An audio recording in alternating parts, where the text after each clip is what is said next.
Okay, it's 9 o'clock. I'd like for us to go ahead and get started since we've got a lot that we're going to try to cover. Thanks everybody for being here. It's wonderful to see so many people volunteering a Saturday to participate in what we're trying to do for Gilroy here. Most important for today is that we be constructive. Our city administrator, Jimmy Forbes, will be conducting this meeting, and therefore I get to just be an attendee who watches him try to keep everyone on task and on schedule. I don't have to do it myself. Council members, including myself, will have a few minutes right after this intro to identify the subject matters they hope we'll address in this strategic planning process. Just the subject, not the details. And the public may do the same in one of 3 public comment periods that we're going to have at 9:30 a.m., at 11:15 a.m., and at 12:30 p.m. Now, those first 2 sessions will be limited to 15 minutes total. Individuals have 2 minutes, up to 2 minutes each, but it's 15 minutes total, so it's first in, first speak. When we hit 15 minutes, you'll have to wait till the next 15-minute session. When we get to 12:30, we will hear everybody who has not yet had a chance to speak. So please do get your cards in if you're hoping to speak earlier. That's really all I think I needed to make sure we all know. So with that, I'm going to move us into by council member. And I'm just going to go down the line, and myself included, I'll just go in order here. And we'll each get up to 5 minutes to just go ahead and state the subjects that you're hoping we'll address going forward. Oh, roll call. So I'm sorry. I didn't treat this like a formal meeting. So Ty, would you please do the roll call? Yes, Madam Mayor. Councilmember Almendares? Here. Councilmember Bracco? Here. Councilmember Klein? Here. Councilmember Hilton? Here. Councilmember Marks? Here. Councilmember Tovar? Here. And Mayor Blinkley. Here. Okay. So that being said, I'm going to go to the opening remarks of each council member. Councilmember Bracco? Well, I'm hoping that we can get some stuff taken care of today and get on the right path.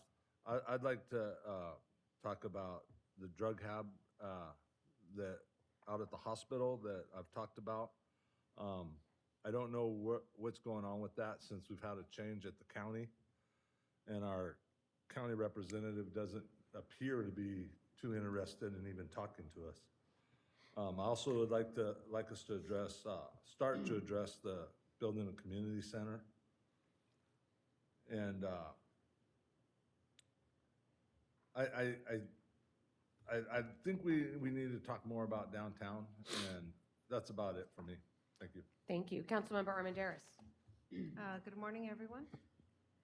The things that I would like to come away with today, or at least get started talking about more in depth, are, of course, more robust and accessible youth programs, including a recreation center, an inclusionary housing element, and some tenant protections, and of course, the Jumpstart program, how we can make and encourage folks to participate in it, how we can incentivize it, how we can support this incentivization, and also how can we make sure that the disincentives that we are proposing for folks to have blighted and vacant buildings are enforced and contribute, right, in a good way to our downtown and its appearance and its energy. Thank you. Thank you. Councilmember Marks. Yes, good morning, everyone. I really like what I've already heard from Councilmember Bracco and Armendariz, and I have to second that. This is the year for downtown. We are going to make strides. It's like a make or break if we don't get movement down there and get the appearance changed, get the buildings filled, get rid of the blight. Also, I would like to, I know what I wanted to say. As I was cleaning out a shelf the other day, I saw our 2020-2021 strategic plan, and I brought it today. And I went through it last night. I made little marks on everything that still needs to be continued. So I think that's a good starting point for all of us to look at where we're going. And also, this is the year to really push that Santa Teresa fire station. We are down 2 fire stations with our population. So as we talk about increasing housing in Gilroy, our services are not increasing. That's not going to work. So we really need to start pushing to get the Santa Teresa fire station built and open. Thank you. Thank you. Okay, I'm just going to stick myself in order here since Jimmy's the one that is actually running tonight's meeting. And so for me, I would like to see us address the next 2 years of funding for our 5-year street maintenance plan. I think that's very important that we continue, that we embark on plans for a community center that serves the entire community, cradle to grave, as we're saying it, and that addresses all of our recreation facilities needs. I'd like to see us follow Resolution 2216 that this council passed for funding of our PERS debt when we see that our reserves have been restored and that we need to be reminded that 25% of any year-end savings of general fund expenditures, we said we would allocate to that to help us fund what is currently unfunded and continuing to grow. Two other things with respect to our workforce, among other things, and we'll get to that in Jimmy's presentation, but I certainly would like us to consider increasing police presence throughout the city in response to our businesses and residents that we all hear from, and that our city staff be increasingly proactive with other government agencies, particularly for public transportation services to Gilroy and things like that fourth lane on 101, making sure that it goes all the way to Highway 25 and doesn't just stop short of Gilroy or right on 10th Street, creating a backup here in Gilroy. All right, that's it for me. Councilmember Hilton.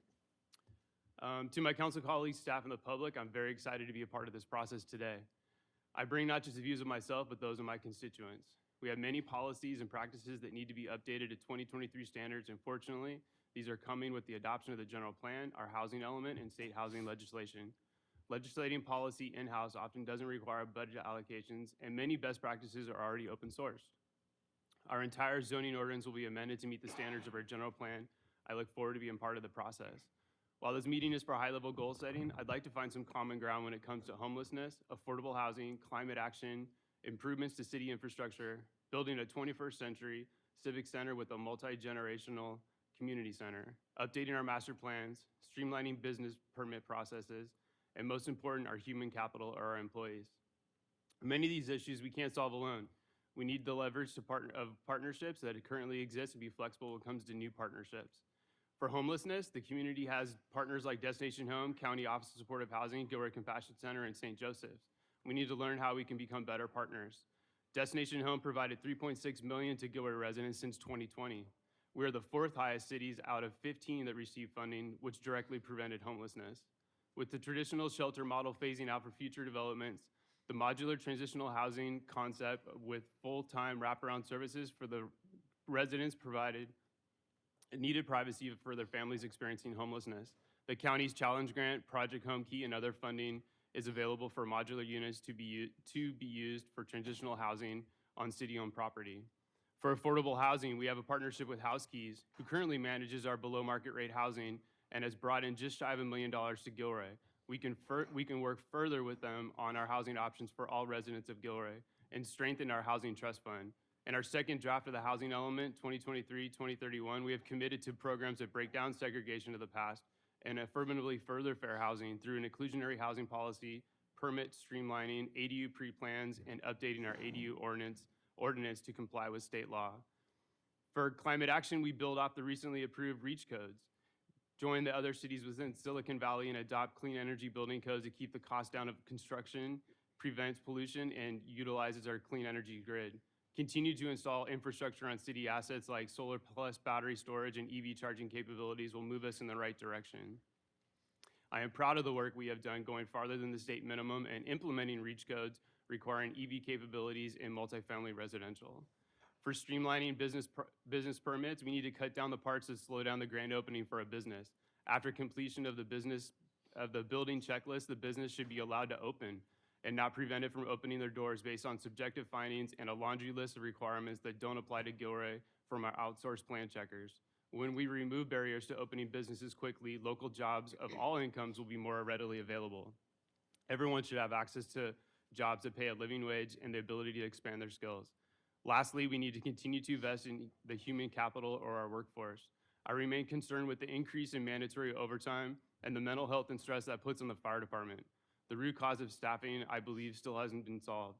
We made significant improvements to recruitment and retention with Local 2805, but we can't seem to fill the staffing levels to what the standards of coverage call for and what we need to permanently staff the sanitary Fire District Station Number 4.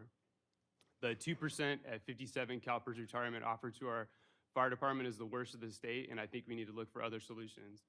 All of these legislative changes will make Gilroy more livable for all, and the path forward is clear to me. I look forward to working with everyone over the next 2 years. Thank you. Councilmember Klein. Well, good morning, everyone. Council. My first venture down this road, and I embrace it fully. I rolled up my sleeves, and I look forward to talking about things today. I put a lot of thought into this, and I'm excited to be here. For me, public safety is a big issue. Fire mission's statement says to protect the lives, property, and environment of the Gilroy community by employing the latest fire, rescue, emergency medical service, and prevention technologies in a spirit of teamwork and integrity. I know there was an exhaustive study that was done in 2019 with a master plan update of the Gilroy Fire Department, and it highlighted the strengths and the shortcomings of our department. I have just some questions about some of that as I peruse through it, and I know it's already been addressed and spoken about, but how long is the temporary station going to be in place before it is replaced with a permanent station? And how do we address the needs of our two aging stations, Chestnut and Los Animas, right now and in the future to accommodate the growth of our city? You know, and I know we were talking about youth center, and it goes, you know, the whole picture of that is addressing the needs of the whole community for a youth center, a community center, a senior center. You know, there's so many things that go within that, so it's important to have that discussion. In short, all of these issues come with a cost, and that is what the conversation is about today. Let the council, all of us, staff, and our community come together in unity and work together to find the best solutions to each of these challenges that we face. A former president said, "There is no limit to what a person can do or where they can go if they don't mind who gets the credit." So let's get to work. Thank you. Councilmember Tovar. Thank you, Mayor, and good morning, everybody. Thank you for being here. Several of the items that I wrote down that I'm hoping that we can discuss is obviously develop and improve local revenue and resources for our community, improve the city's infrastructure, promote economic development activities that create jobs for our residents and increase the city tax base, ensure neighborhood equity in improving public safety, fire and police, streets, parks, and obviously recreation.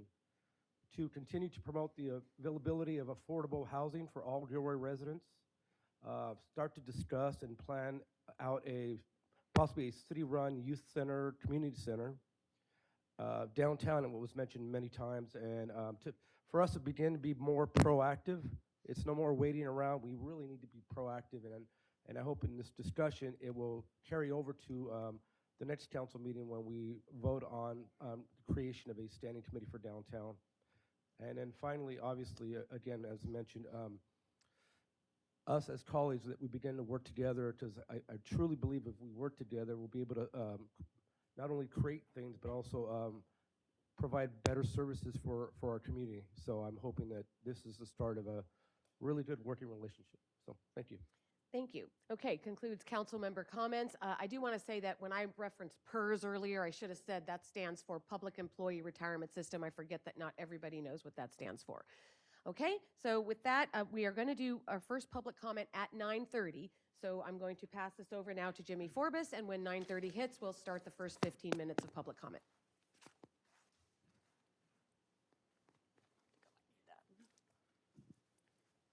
All right, well, thank you, Mayor. And as the mayor said, I am your facilitator today. I will probably behave in a way that I normally don't at the dais because I'm your facilitator. And so I'm sure the mayor is still making sure I stay under my time limit to speak and that we do public comment at 9:30 and all that. So I want to talk a little bit about the day and the schedules up there. First of all, this room was never intended to hold these kinds of meetings. It was intended for everything to be up there. And so that's one of the reasons why I want to talk about why I want to bulldoze this place. And so built in 1960s, it's time to look at all of our facilities. But the schedule today is we're going to have public comment at set times. So when it hits 9:30, I'll stop talking, I'll sit down. The public will have the 15-minute break. to go through there. We will stop at 15 minutes, and then we'll pick it up again at, I think, 11:30. 11:15.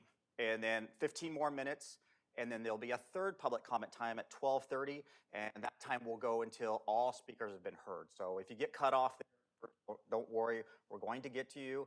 And then the first two sessions will be 2 minutes each for speaker. So if you don't have your cards in, please get them in, or if you decide during the day you want to speak, please feel free to do so. So we have a lot to get through today. We are set for 4 hours. We can stay longer. We can decide we've had enough for today because we have several more meetings, not so much in this format, but over the next 4 or 5 months about budgeting and priorities and where's this money going to go and how are we going to spend it and things like that. So we're set for 1 o'clock, but it is a very flexible schedule except for the break and the public comment time. So, okay, so now we're going to get to the formal part. Is the software on? Oh, there we go. Okay, so what does strategic planning mean to an organization? You should have screens and they should be working. And if you've been involved in what we've done, actually 2 years ago we did strategic planning at the end of February, so we're a month ahead already. But we were also in the middle of a pandemic and we did it virtually. So it was a bit of a challenge. But strategic planning allows the community, the council, and staff to do a check-in and say, how are we doing? We doing okay? Where are we going? Do you want to change where we're going? Do you want to do something different? Do you want to stop what we're doing? And so for us as staff, it gives us a reflection of what our bosses want and what our community expects of us over the next couple of years.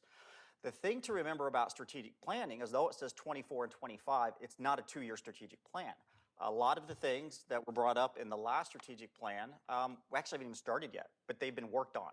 Example I could give you is the Gourmet Alley. The ice arena out at the sports park. We've been talking about those, negotiating, working those deals for 2 years. We haven't broken ground yet, but we're getting very close. And so those things stay unless council says we just don't want to do those things anymore, which don't expect that. So it's very important for us also to identify new things that we've learned over the last couple of years. I've learned a ton, staff's learned a ton. We've all learned a ton about our relationships with the county and the state and the changes that's been imposed on us or just been changes in what's happened in our environment and community. So it's always good to do a check-in before you start going through the budget and making sure we're all on the same page. Okay, so the theme that I'm going to start with is our approach to the workshop today. And this approach can change at any minute. We can revise it, or I can get a sense from the council this is not what you have in mind. But my approach today will be maintaining the course. When we go through the work plan and we go through the high-level initiatives that we have, we are in the middle of lots of them, many of them. We're almost finished with some of them. And so in order to continue the goals we set 2 years ago, we're going to have to rededicate ourselves to those goals again today to make sure we get to the finish line. And we'll get more specific as we go along. I received word just last week that the Sharks are ready to recommence building, so that's going to happen fast. It's going to happen fast. We will be bringing an item to council here shortly to hire the Sharks as consultants, and then we will start devising design, financing, all those. So we're going to be in the middle of that pretty soon, which is very exciting. Gourmet Alley is in the middle of design right now. We'll be starting construction this summer, another major initiative. And then, as you probably have seen, the area at Gilroy Gardens has had maybe a shift in what we possibly could do out there. And I want to use the word possibly because we've had lots of ideas and lots of people interested. And so we're doing those diligently, but it could shift how we look at that entire property. Those are the 3 big ones that we identified earlier. So lots of major initiatives are still in progress, and we're going to come up with a few new ones today that are very major, which we've heard. Nice thing is with the council introductions, there was not one thing I heard that surprised me. And so that tells me that we're all thinking. We've been saying these things all year, and now we're listening to each other, and I even hear support. And so today is when we kind of say, okay, what do we do next? So the next thing that I really want to point out is nothing happens without people or money. And we have wonderful people. We don't have a lot of money. So the budget, as you're going to see here pretty soon, it is balanced. And it was balanced through painful choices in 2020 during the pandemic. We reduced our workforce again. which has happened numerous times over the years. But it was a correction not only forced on us by the pandemic, but also that our costs were starting to elevate and we needed to do something. So as painful as that was, it reflects right now in your 5-year forecast, but there's not a lot of room in the 5-year forecast to add services. So the only way you can add services is you increase revenue or you shift priorities in the services you already have. And so that's something I'd like to talk to council about today. Okay, so let's talk a little bit about the ground rules. The one thing that everybody has in common in this room, and I hope this is true, it should be true, is that we all love Gilroy. And no matter what your opinion is, or frustrations, or anger, or irritation with each other, you all want's best for the community. So we're all on the same team in that sense, and that's a good place to start. Okay? The other thing is that most of you, I hope, have learned is that our staff is very helpful. We're here to help you. We're here to help council get to where they want to go. And nothing gets done without staff. And so we have great employees, and they've been through a lot, and they continue to go through a lot of things, but they seem to always find a way to get it done. And so we have a good team here. We have a good community in this room. Don't forget that. Everybody has a voice, and we have 3 moments of public comment, but today is really about the council. It's very difficult for them to kind of have discussions at the dais. Everything has to be agendized. There's certain restraints and things like that. But today is a lot more free form to just throw out crazy ideas if you want, and we can talk through them. And there's no bad ideas. They're all going to get looked at. And today we are having that open forum, which is kind of nice sometimes just to see where other people feel. There's no decisions today. We're not asking you to provide direction. We're not asking you to tell us yes or no, that it is a crazy idea or that it's a great idea in some ways. We just want to get it out there so we have time as staff to look at it for you and to bring back more information as we go through the budget process. No bad questions, no bad ideas. This is probably the hardest thing that you will all find today is I got to keep you out of the weeds.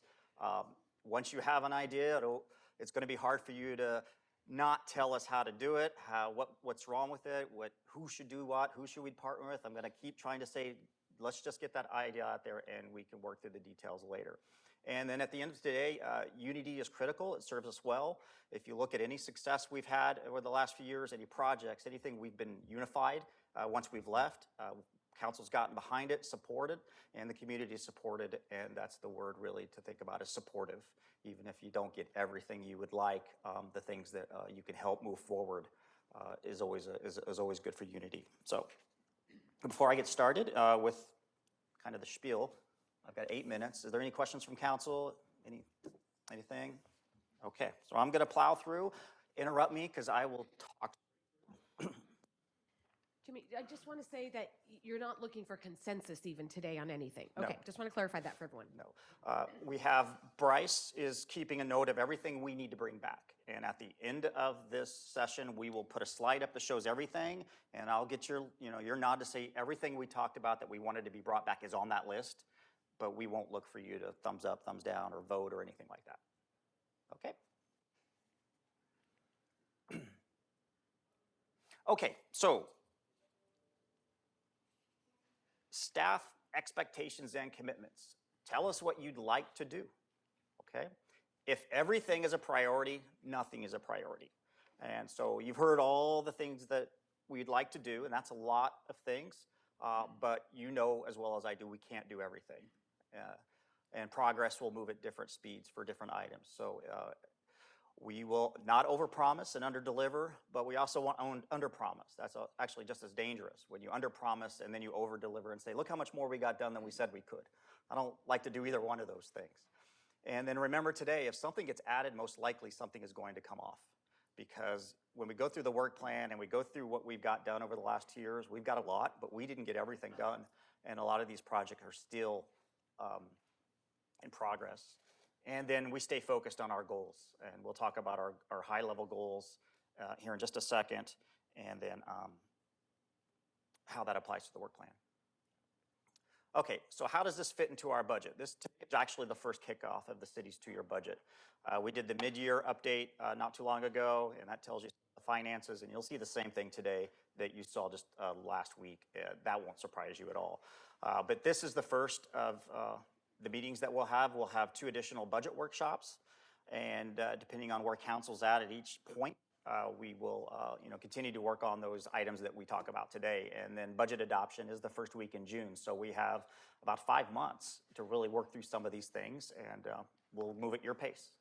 We'll keep pushing, but we'll move at the pace.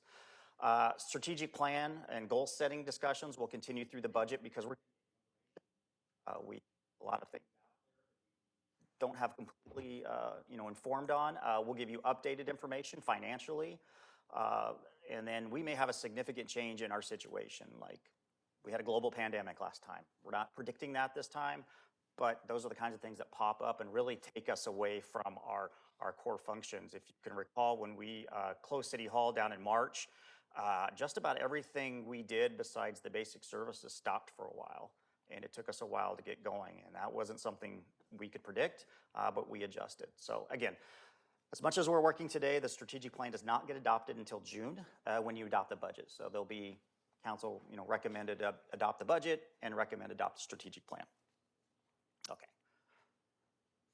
Nice picture of the Miller Red Barn. Okay. Organizational realities. This is in what I believe we're at right now. We have moved past the pandemic. It's not that it's not out there and it's not impacting people, but it doesn't drive our daily work, and it doesn't drive a lot of our decisions. And so what we're looking at in this strategic planning in the next 2-year budget really is the pandemic isn't a factor for us right now. Could be, but we have moved past it. It's been a long road. We as staff and the department head team, and probably some of you in the private sector, have learned that the workforce is much different after COVID than it was before. And we're still learning how to adapt to that. People don't want to be in the office anymore. They want to work from home. They want to work in their jammies. But when you're running a city, you can't do a lot of this stuff from home. And so the younger kids who are coming into the field, we're learning. We're trying to figure out how do we do this in an environment that most of them are not used to how I've always done it, or some of us have always done it. And so it's a challenge, but I think every generation goes through that. And so we're going through that too. The other thing too about the workforce environment is that everybody is struggling for employees, everybody.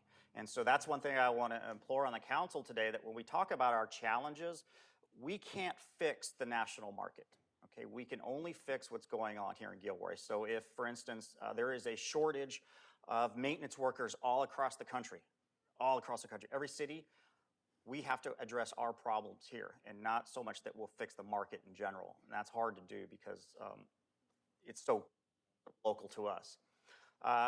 We expect to be able to maintain service levels with the 2-year budget, but for how long? And we will talk about that more in detail as where population grows, our staff has gotten smaller, and our tax base isn't growing at the rate that the cost of services, inflation, all those things are growing much faster than our revenue growth. And then service demand has not been reduced, and it's not expected to. And in fact, it's getting more and more, there's more and more demand, because I'm going to talk about that a lot of things that other entities would take care of or help us with, they're not helping us with any longer. And we're kind of an island in some instances. So, and then we're going to talk about basic service delivery. And we talk about the 3 categories of our services. Those are the mandated, which we are legally required to do. There's the core, which are the things that government should do. And then there's the discretionary, where the government doesn't have to do it, but maybe it's to do or it's right to do. And so the category for mandated is getting bigger, taking up more of our time. And then we're finding ourselves with less time to do the things we would be nice to do for the community. So I tell you what I'm going to do. I'm going to go ahead and stop, because I've got a good place here and it's close enough to 9:30. So Ty, can you do, I'll get out of the way, and we can do a public comment. Okay. So public comment is going to go for 15 minutes. So Ty, if you could please call speakers in order. They get 2 minutes each, and we will stop at 9:44. Yes, Madam Mayor. The first 3 speakers are Jeff Orth, followed by Peter Mandel, followed by Marty Estrada. All right, thank you for having me here today and being able to speak. I have 3 things I want to say really quick. First of all, I want to really thank Chief Pedro and Captain Luke for putting on an excellent crime prevention meeting. We have some really concerns in the downtown of recent crime problems, and they did an excellent job of And the room was packed. We had over 40 people in there for that, and we plan to do another one later. So that was something that happened that was really good. We also have a meeting for the Hispanic business community that's going to be in my office on Tuesday. And these are all people who are principally Spanish-speaking business owners.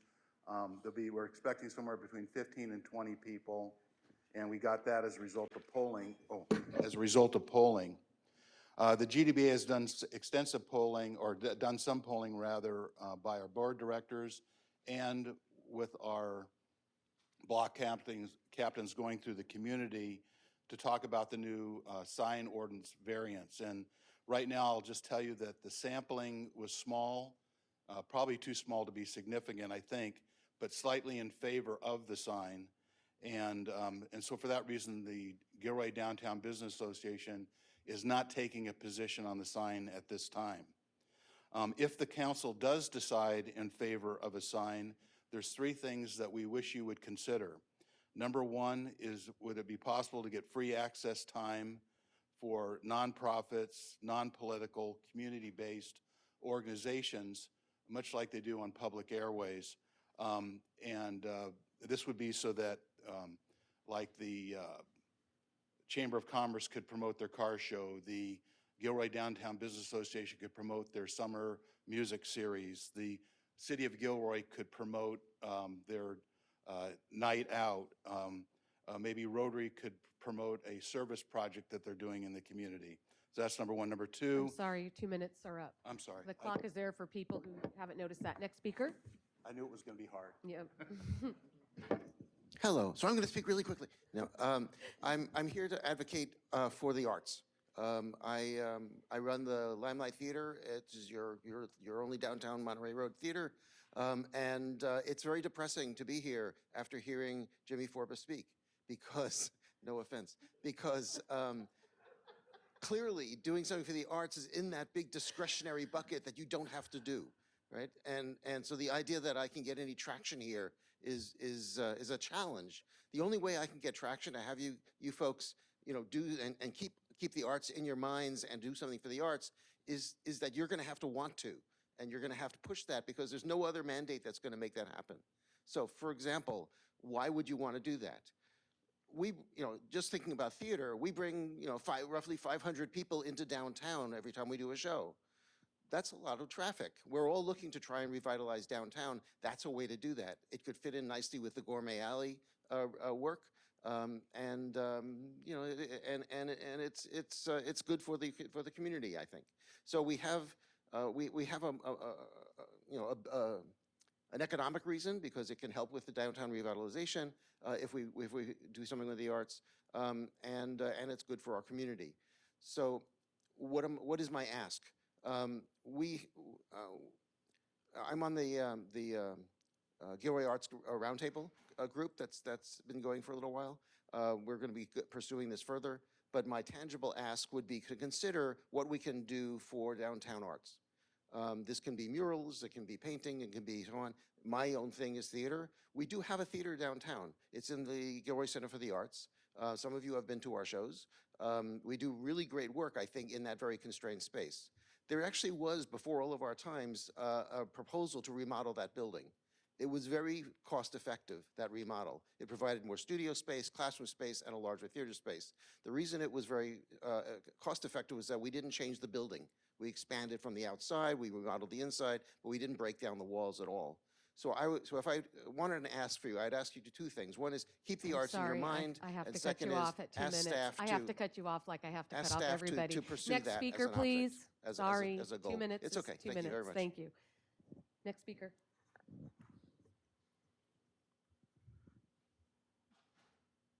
Yes. Oh, I'm sorry. Start. Good afternoon, everybody. Good afternoon, public. Good afternoon. Good morning, should I say, to the council, mayor. I'd just like to again reiterate our concerns about building a youth center.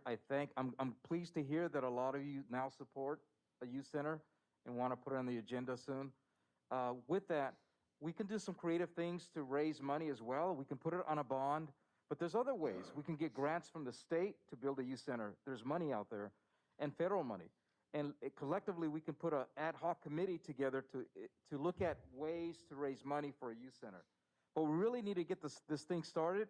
We need your support. In terms of the arts, I agree. I was talking to a friend of mine about arts. I didn't see any art here in Gilroy, but there's other ways you can get money too through grants and connect with San Francisco that has a lot of art projects. But going back to the city, a lot of our youth have been wanting this youth center for quite some time. We've got constituents that says yes. Everybody we spoke to in the community said, yes, we want a youth center. It's overdue. We like to see a youth center with an aquatic center connected to it, like the one in Morgan Hill that they have an aquatic center. It costs them $27 million. This one here would cost a little more because of the price of living. The cost of everything goes up. But we're looking forward to. My question to the council is, when can we start diving into this process? Putting on the agenda is one, and then let's work together to see how we can get this accomplished together, because it's really going to benefit everybody in Gilroy, all the kids in Gilroy, all the families in Gilroy. And it's going to bring a lot of traffic to this youth center in programming. So it's going to be a great thing. We just need you all to say, okay, let's put it on the agenda. Let's start working at some committees to figure out the ways and whatnot to make it happen. Thank you so much. Thank you. Next speaker. Araceli Vaquera, followed by Jennifer Del Bueno, followed by Maria Aguilar. Good morning. I hate public speaking, but here I am because I am a concerned resident and mother. Want to speak specifically about Las Animas Park because that's my neighboring park. As you know, the Armory is now open 365 days. We have a beautiful park. Unfortunately, it goes unused by the majority of the residents because of fear, because of the loitering that takes place, because of the drug use. Now, I'm not blaming every unhoused person. I am not. I'm empathetic and sympathetic to their lives, the trauma that they've gone. But I think that maybe we should look into adding some responsibility to the Armory. I don't know who's funding it, but they house them there only throughout the night, and then they throw them out into the streets. Maybe more programs, more mental health. I know that everybody's spoken about more mental health and substance use programs out there. Just because I want that park to feel safe. I myself with my children, if it was just me with my children, I don't feel safe. My husband has to come with me or I have to meet somebody else there. When I take them and my kids ask, why is that tent there? This is not Mount Madonna Park. I have to come up with something. When my kids are finding needles, that's not safe.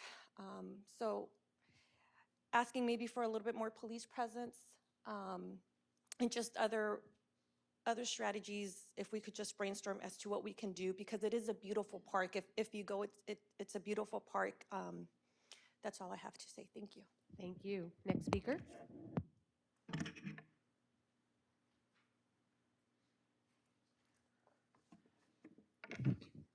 Hello, Jennifer Del Bono, and I have a lot I want to say, so I'll just keep it to a few things. I am a parent. I have a daughter at Gilroy High School. I'm a wife, daughter, sister, and in this context, I'm your neighbor. So I'm happy to be here. I want to thank Mayor and Jimmy and Bryce for this process. I'm feeling very hopeful in the survey that went out, but then sharing the results with everyone, that felt inspiring. That's a new process that we're not accustomed to, so thank you. And I'm happy to be here and have the opportunity just to voice some of the things that I'm hoping for our city. And I know there'll be lots of opportunities, so I'll just take them in chunks. I'm really hoping for an opportunity for us to think in a way that's different, that we already have probably everything that we need. It already exists here. We have healers, we have people filled with wisdom, we have storytellers, we have artists, we have everything we need in the city. And especially what we have, and I'm hoping that we can tap more into, is our youth. Our youth are amazing. They think in a way that I don't think. Take my daughter to a restaurant, she looks at the menu, she asks them for something that's not on the menu. And I'm upset because you need to choose from the menu. And they gave her what she wanted, and it wasn't even on the menu. It's that idea that they are thinking in a way of what's possible, not what has already been or existing. And I want to help create the conditions for that to grow and grow the resources that we have. The people in our town are our most valuable resource. We have amazing people in this town. And I also want to start thinking of the idea of a multi-generational well-being center or youth center that's incorporated within that, and how we can explore that and think of ourselves as creators, not consumers. We have the ability to create, and I think other people throughout the whole world and the nation would want what we're creating. And so we can start now. Thank you, everyone. Thank you. Next speaker. Good morning, everyone. I think mine is a very low-cost one. I'm hoping that you will consider as you go forward with new bills to incorporate below market rate, a percentage of below market rate. I think that will, make it affordable for some of our residents to be able to purchase a home. Along with that, I hope that you will incorporate a point system for living in Gilroy and working in Gilroy. And I'm hoping that you will have them be all electric new builds. They already have solar panels. This is the way that the rest of our country is heading, and I'm hoping that you will consider that. It will also alleviate that new owner from years later having to convert their water heater, furnace, and that's thousands of dollars that they would have to put out of pocket. Thank you. Thank you. Next speaker. Next three speakers are Gabriela Mendoza, Hazel Quintero, and Jacqueline Castillo.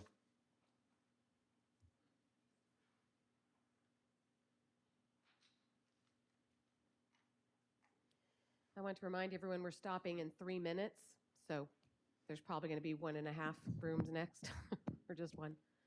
Okay. Mm-hmm. Hello and good morning. Again, my name is Gabriela Mendoza. I was excited about the city having a strategic planning meeting for about half a day on strategizing on many different city projects and city matters. The fact that these meetings would be open to the public, like every city council meeting, was extremely reassuring. We wish that the timer to speak would be removed sometimes, or maybe just, I don't know, different. We believe that the implementation of a timer takes the audience's attention away from what's important, the voices of our youth. This timer is a burden to the youth's ability in voicing themselves. The agenda says that one of the many matters being discussed is recreation. Upon watching the enlightening, very beautifully presented presentation by the South County Youth Task Force on Monday, it emphasized the need that these youth have for a youth center. The presentation gave a description of the goals that the youth center would hope to achieve. A new youth center would provide many invaluable benefits to the youth, the most important of them being able to have access to a safe setting where the youth could spend time in. My point is that it's not just the youth and our organization pleading month after month, asking for the city to invest time, planning, and money towards a youth center, but the very own city projects are asking for a youth center because they understand the positive impact that this project could undoubtedly have on the community. Yet not enough action, or perhaps not enough interest from the leaders of our community. All of you hold the power to pull strings and start a movement that would greatly aid these underrepresented individuals, our Latino brown youth. We can make this youth center large enough for all youth in Gilroy. I'm sorry, your time is up. Okay. Next speaker, Thank please. you. We'll do one more, and then we'll stop until the next session, and we'll pick it up again.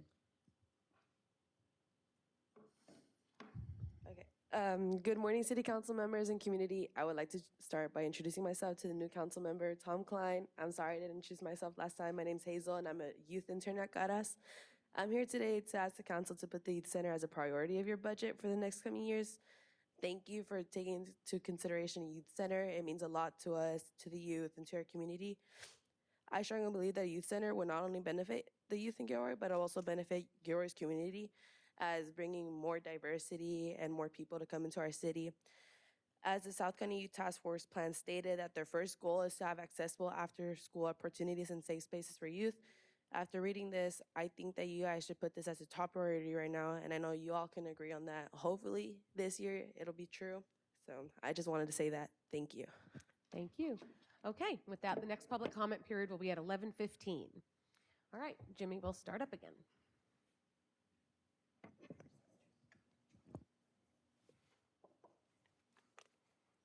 Okay. Thank you.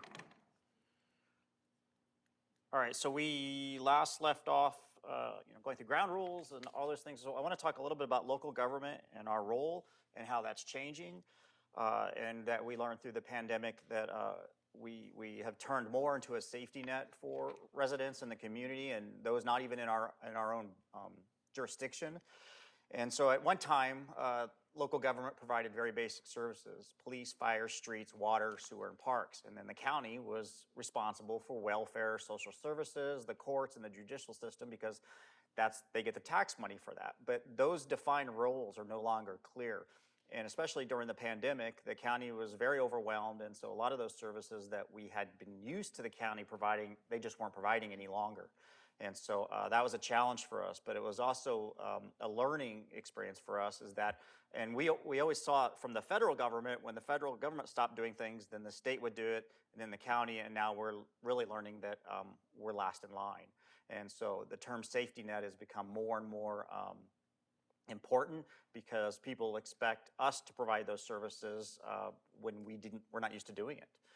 And they don't know, and they don't care really who's supposed to provide it, or who gets funded, or who gets what tax revenues. They just have the expectation that we're going to provide it, and we are starting to do some of those things. And so a lot of the activities that we've working on is housing and unhoused and emergency services.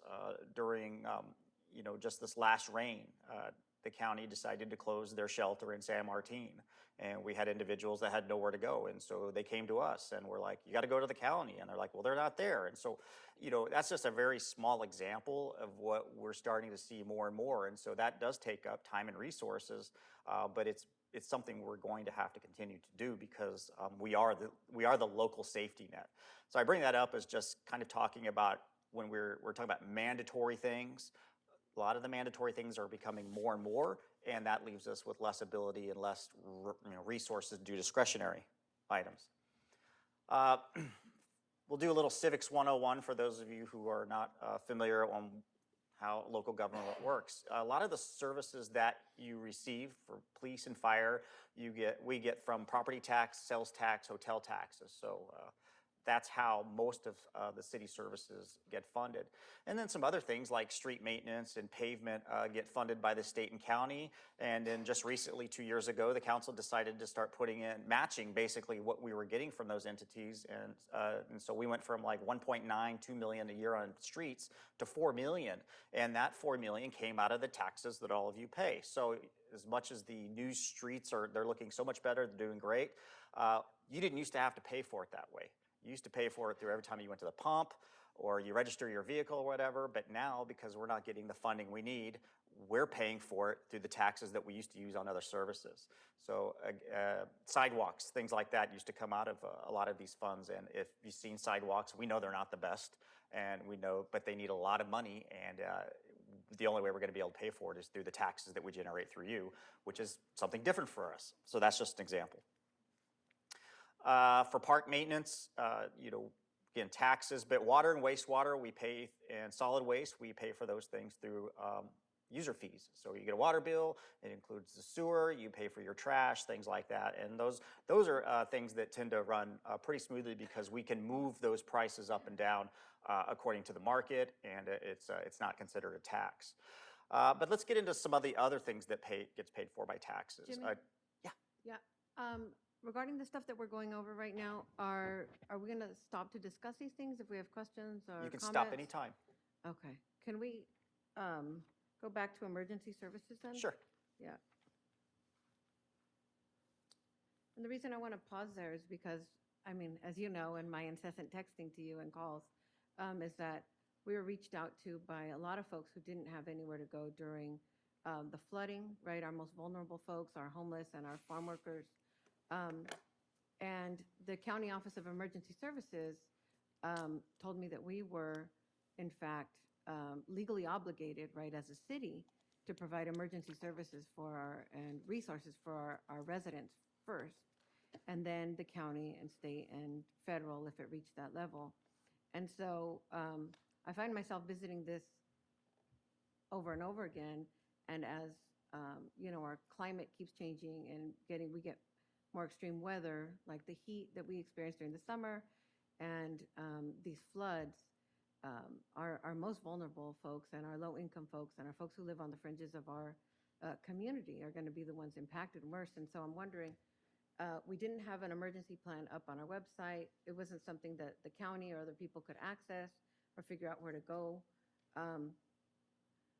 These type of things, I think, we can plan for ahead of time. And I know Wheeler is probably our only available building. It doesn't have AC, it doesn't have heat, but those are things that we can purchase, right? We can purchase portable air conditioners for low cost. We can purchase heaters, right? Portable heaters for low cost to make people comfortable and keep them from being at risk, right? Their lives literally being at risk. We lost 18 homeless people this year from Gilroy, in Gilroy. And a lot of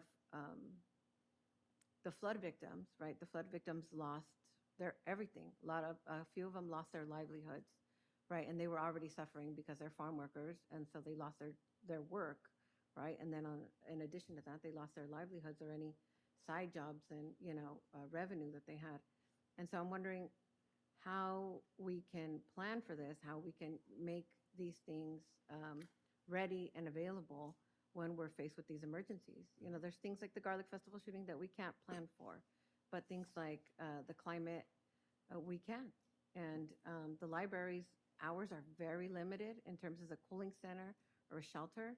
But I think as a city, we are morally and legally responsible to provide some of these things. So I'd like to see us be more proactive on that.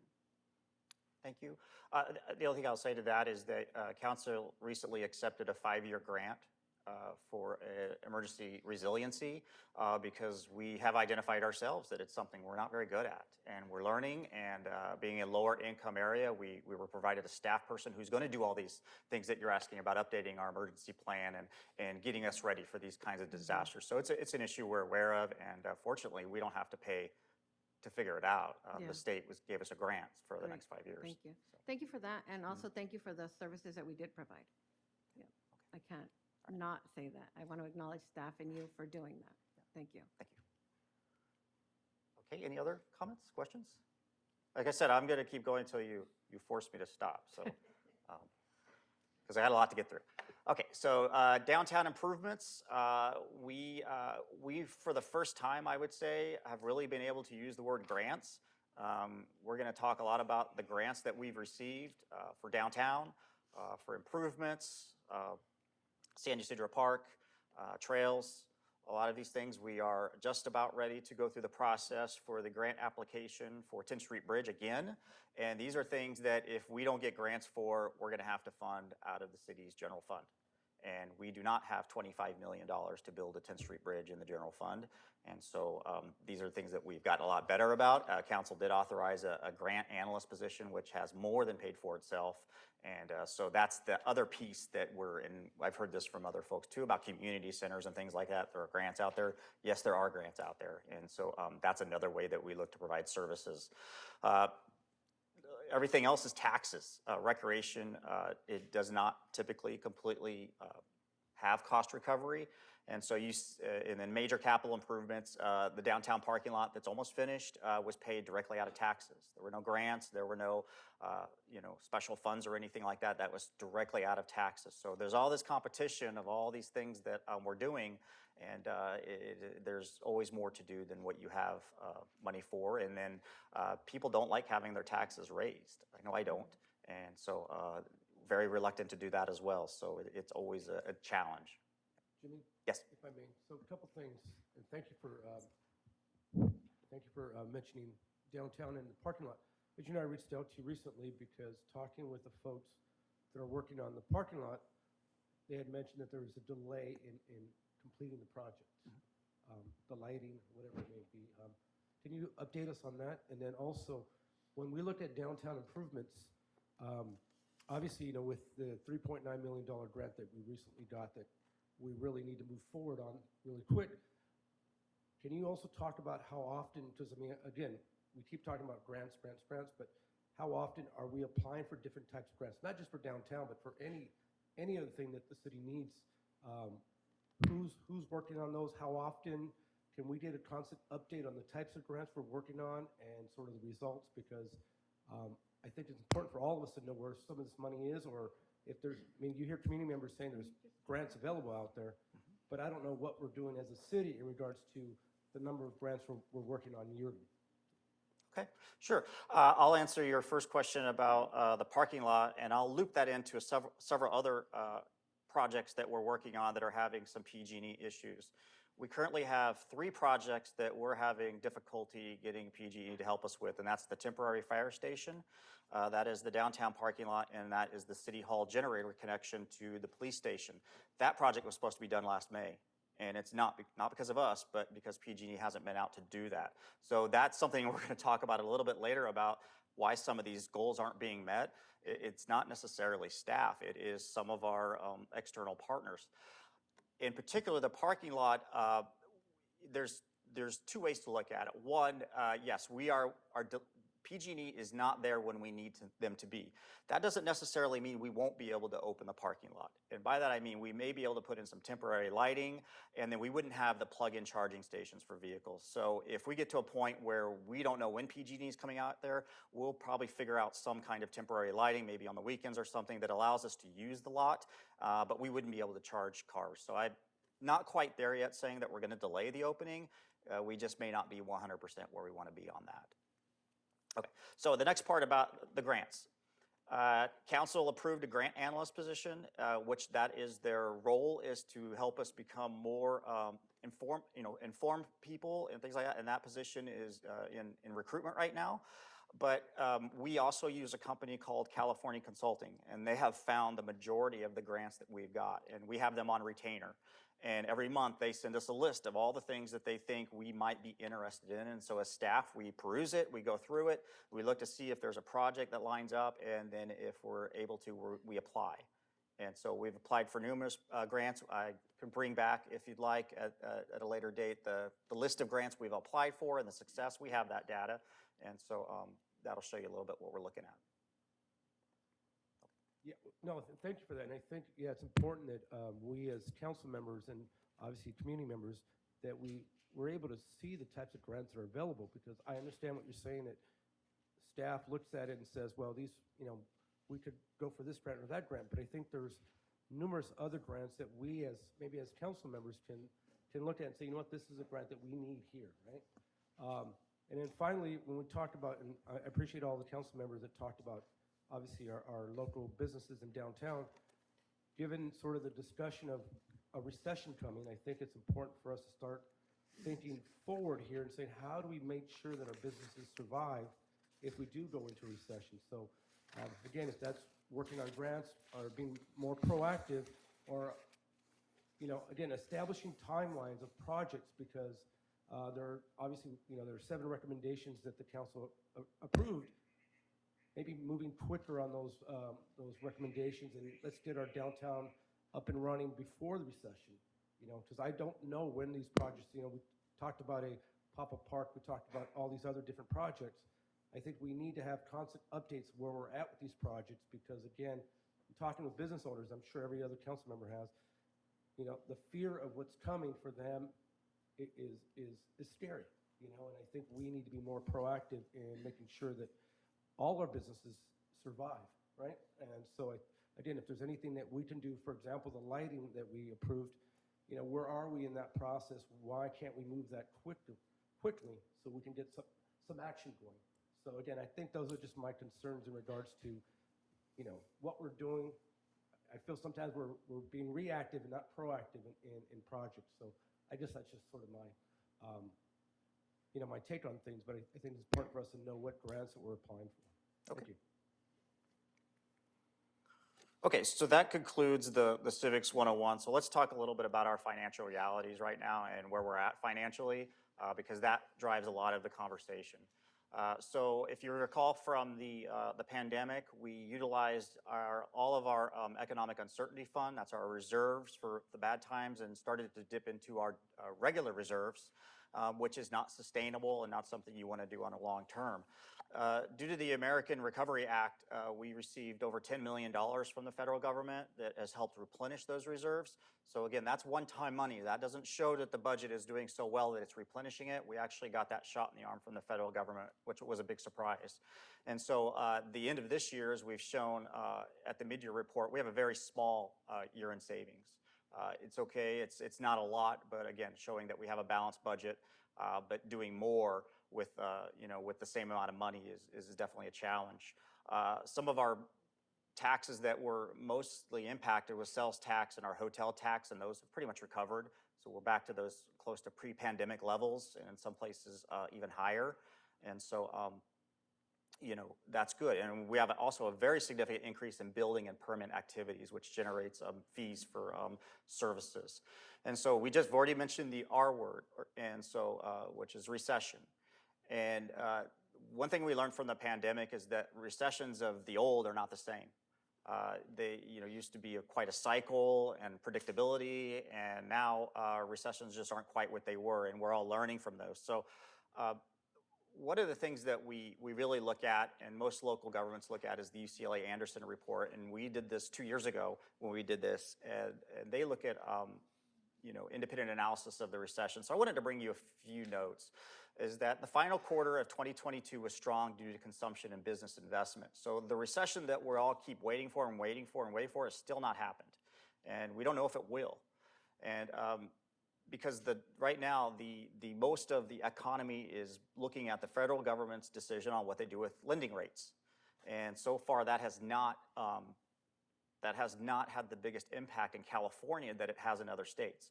Home values are so high here that if you're affording $1 million home, you would be more likely to pay a higher interest rate because you can afford it. In other areas where the rates have a much bigger impact because of the cost of living is so much lower, California's not really in that position. So really the difference between buying a $1 million and a $1.1 million home maybe is not that big of a deal, but in a lot of places it is. I don't want to use the term not that big of a deal, but in the grand economic scheme, I'm not talking about in the human scheme. The economy continues to prove itself resilient. We are hearing about technology layoffs. 46,000 so far in just the last month from some of the large companies, Amazon, Ford, IBM, SAP, Google, and Microsoft. But some call that a correction from COVID when technology was in such demand because we utilized it so much more that some of these job adjustments are correction. But regardless, the economy, even in the near future, is expected to have very slow growth, if at all. So right now, we're not seeing anything that tells us we should really plan for a recession because one, the data doesn't show it yet, and two, we don't know what type of recession it would be. We have turned into a culture of consumption, and so even during the pandemic and the economy, people still bought a lot of stuff. And so we're going to keep an eye on that for now. But rising interest rates that we talked about too, actually it impacts housing, but the other thing it impacts is all of these capital projects we're thinking about doing. So 2 years ago when we brought up the Sharks, we were probably looking at financing at 3-4% on the debt. We're probably looking at 6 to 7% now. So that takes away the money we have to put into the project. And that's going to happen on anything we talk about. So you get less for your money, and the days of the very low 3% interest rates are probably gone. But nonetheless, it doesn't stop us from having to invest in capital. And so when we talk about some of these things and we talk about how much is something going to cost, you can just assume it's going to cost more than it once did. Jimmy, can we touch a little bit about our revenue streams? Like most of our general fund dollars come from property taxes, sales tax, and what else? That's 5 slides away. Okay. I'll Yeah, wait. right there. I got it right I'll there. wait. Okay. Okay, so we did briefly discuss a little bit how the city made organizational adjustments in 2020. We eliminated positions, we cut costs, but fortunately we've been able to rehire quite a few of those employees. And we established a sustainable budget, which you see right now in the 5-year forecast is that the stuff we did in 2020 at least put us on the course to be sustainable. The city has made significant investments in one-time cost projects, and most notably is streets and downtown. And so we look to continue to do that kind of thing in the next future. And we have the money to do it, and that's what I'm going to show you. We've also made a significant financial investment in the workforce, and we completed MOUs with our bargaining units for fire, AFSCME, Gilroy Management Association, and the department heads and unrepresented. And that is very important because the majority of our costs in our budget go to staff because staff does the work. And so in able to get through those MOUs and invest to keep up with some inflation, it was a very good thing for the city to make those contract adjustments and to, to try to keep people from leaving and going somewhere else. So that is an investment that doesn't show up on the balance sheet, and it's not one you advertise, but without people, we are nothing. So, okay, so let's talk a little bit about the finances. This is the 5-year forecast that you saw, I think just last week, and I have circled 2 areas that we're gonna focus on today. Because I think that will help drive some conversations. And one is the operating margin. And so you see in fiscal year 22, we had a $5.7 million operating margin. That was primarily because of the federal government money that we got. So you can't be used to that. What you have to do is you have to look in the out years. And so like the fiscal year 23 is, we'll have about $1 million in savings. For those of you who don't know, the general fund is about a $62 million revenue generator, and so we saved about $1 million, which is actually one of our lowest amount of savings that we've had. So that actually to me is good, because I think that means we maximize services with the money we had, and then that $1 million will go into our reserves, and we can spend it on one-time things, which I know a lot of you have ideas. And so if you look in the out years, in fiscal year 25, which we are planning for right now, we have a completely balanced budget. We are not in the red, we're not in the black.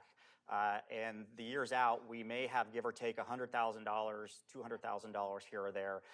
And the reason why we are very confident in those numbers is because we have labor contracts that tell us how much we're gonna have to pay in our expenditures. And our revenues, we have pretty measurable growth that we know of. And so a 5-year forecast is usually pretty accurate unless something weird happens, like a pandemic or something like that. And so when we talk about today, if you want to add services, if you want to increase things, I got to figure out how to pay for that, because it's not coming in increased revenues. So it's either going to come in additional revenues that we find, maybe grants, or it's going to come in the form of cutting costs somewhere else. So moving one to the other and reprioritizing. That's the bad news. Now the fun stuff. The very bottom shows you that in fiscal year 23, our reserve level is at 50%, and we're required to have a reserve level of 30%. That's where we're gonna have the money to do one-time things. And that's what we used for the downtown parking lot. We've been using that for street maintenance, and we're gonna propose to continue that approach. We will recommend that we continue the street maintenance program. Now, whether or not council wants us to do that, that's what we're here for, and that's what we'll go through. But that's $2 million annually that will come out of that fund balance. And so that's how we fund some of these things. And we talk about community centers and things like that. This is a piece of the puzzle, but it's not the whole piece, and we'll talk about that in just a second. So fiscal year 22 saw us with $17.7 million in excess reserves, and fiscal year 23 will show us with almost $13 million. We're gonna come with a plan on how to draw that down. And so when we talk about a lot of these projects and improvements in the area, parks, it's, we've talked about BMX and pickleball and all those things, and those are one-time projects that need money, and that's where we're gonna propose to pay for it. We do not wanna have 50% reserves. I don't think it's necessary.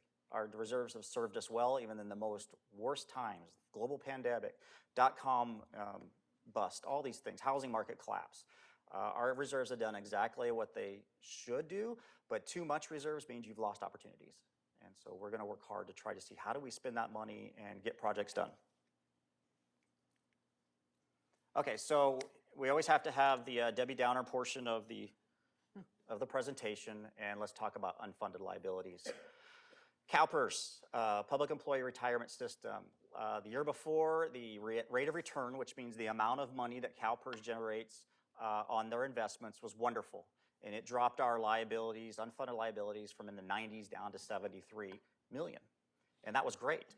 But last year, CalPERS had a negative rate of return of 6%, and which is really bad news because they assume they're going to have a assumed rate of return of about 6.8%. And so that we just lost everything we got like a year ago. And so our rates will be adjusted and over time, and as we've seen contributions come out of the general fund, they do take up resources. And so we don't have much hope that our rates will stay where they are. And if the economy or the stock market, I should say, continues to perform as it is right now, CalPERS is going to have to find a way to get more money, and we know where they get that from. They get it from contributions from employers. So, but we have done some things. Council adopted the pension funding policy, and so the end of the year-end savings, I just talked to you about the $1 million by policy. We need to shift $250,000 of that over to our trust, and we can use that at some point, maybe in a year where we want to make a one-time contribution to CalPERS to lower our liabilities or whatever. But that's one plan that we have. But it's let's be honest, $250,000 and a $93 million unfunded liability is not exactly going to do much, but it is something.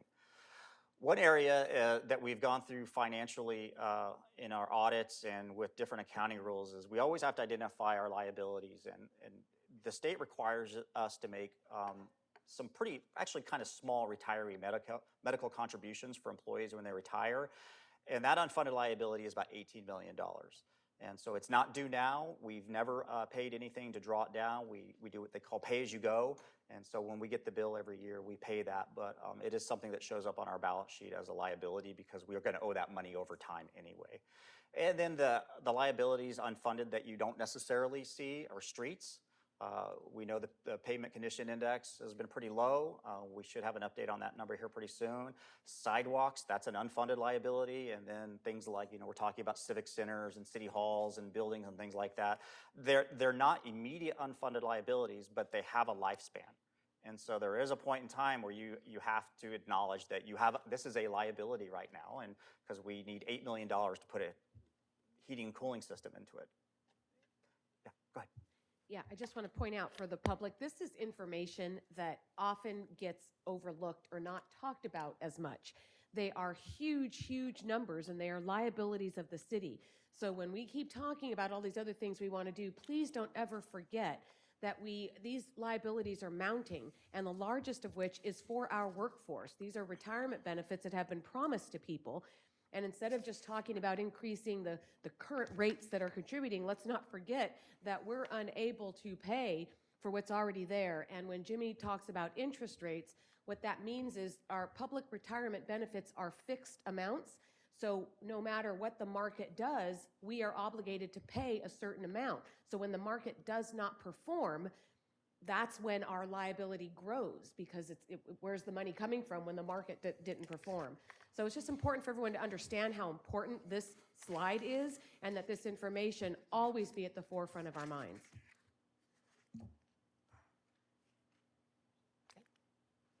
Okay, and so how do we fund our unfunded liabilities?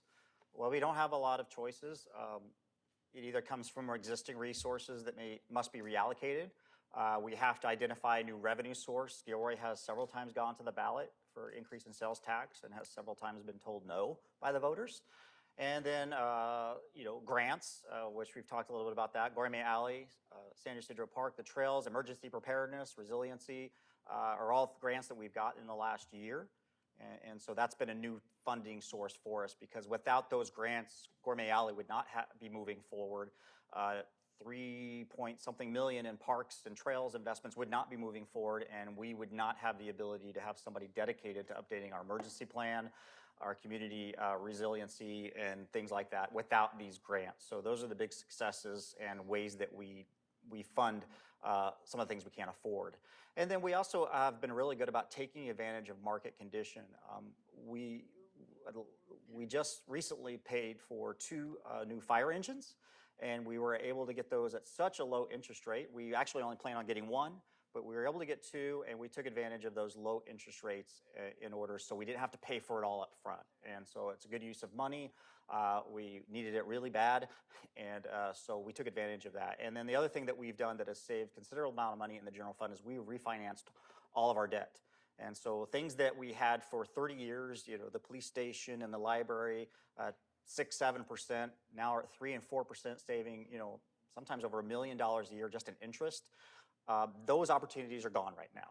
And so we did look at refunding and refinancing our pensions, but by the time we got to the market, the interest rates had moved up, so that window closed. But for a lot of the things that we have, we were able to get in that window of low, cheap money, and it helped out in the general fund quite a bit. So, and then the last way you can fund unfunded liabilities is reducing expenditures.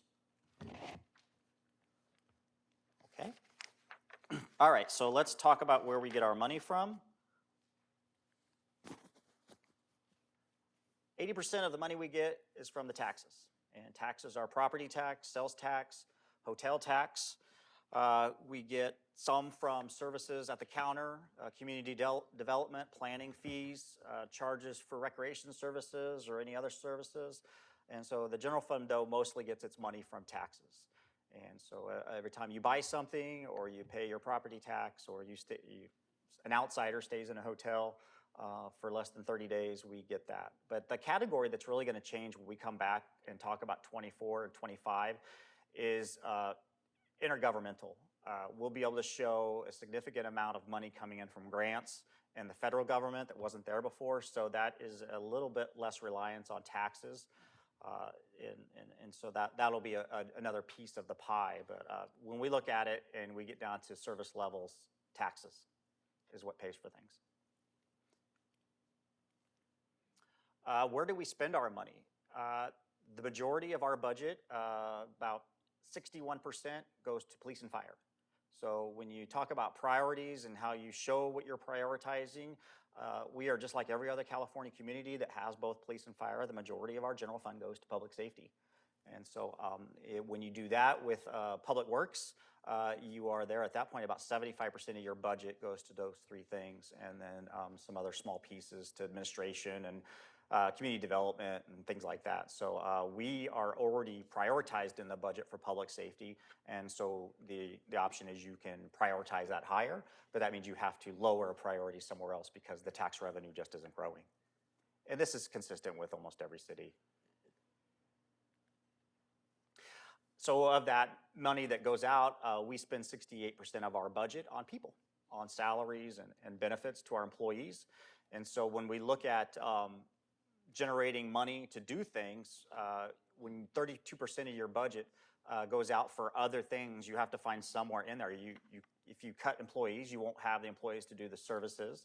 And so as those costs take up a large part of the budget, you have less discretionary revenue to kind of decide what to do. And so that's why we rely on that one-time revenue more and more to do things like the downtown parking lot and such. Okay, and then the last piece of the funding puzzle is one that most people aren't really aware of. It's a little more under the radar, and that's impact funds. And so I point to the Public Facilities Impact Fund. Whenever a developer, let's take for instance like Glen Loma, builds a large housing area, hundreds of homes or whatever, they are required to pay the impacts on current facilities. And so they give us money, and then when we build new things like a new city hall or whatever, we use those impact funds. So public facilities impact is something we'll talk about when we talk about funding some of the things that we may look at, because that is a significant amount of money we have. We already committed to using some of that money for the sharks and some of the traffic impact fees.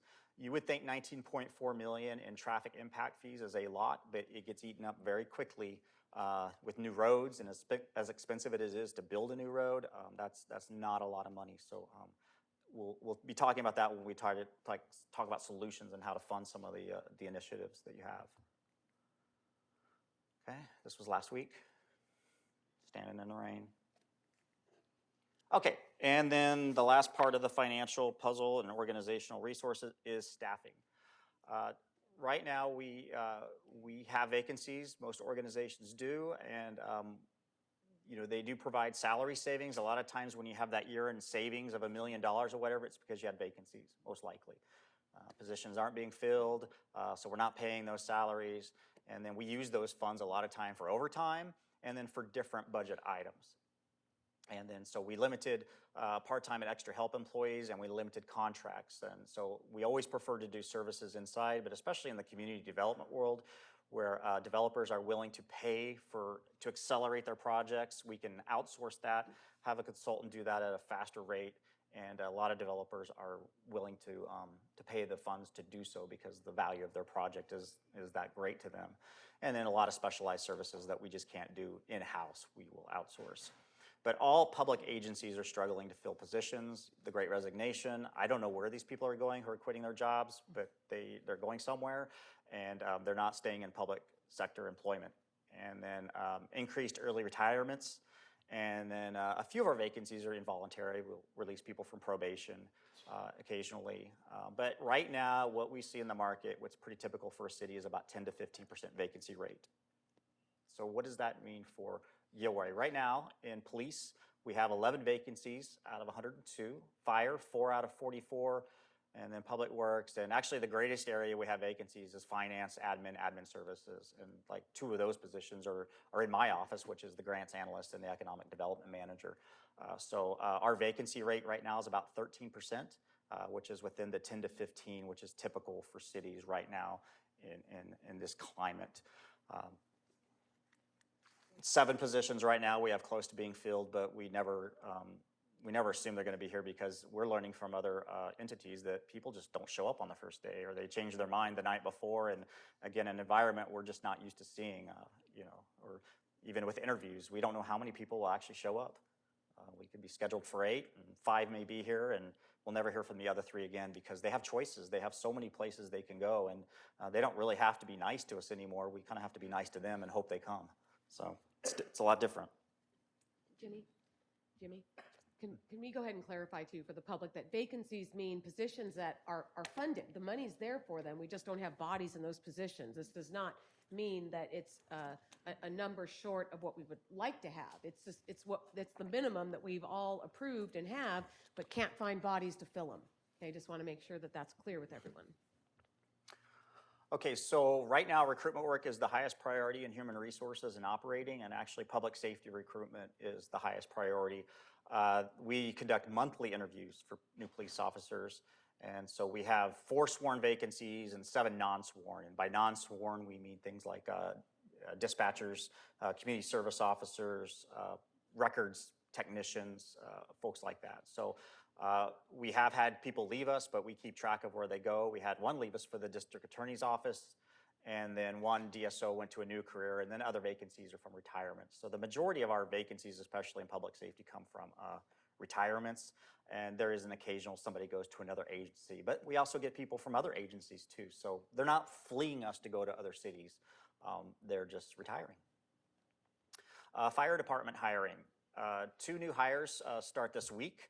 And then we just held interviews again this last week, and 2 are in the background process. So we're getting candidates, and we're getting them to apply, and we're getting them through at least part of our process, and sometimes they go somewhere else, and sometimes they just don't make it through the process. And so we do firefighter interviews quite often, every couple of months, and the next ones are even in March, and we'll have candidates for those. So we are able to recruit and get people to take a look at us.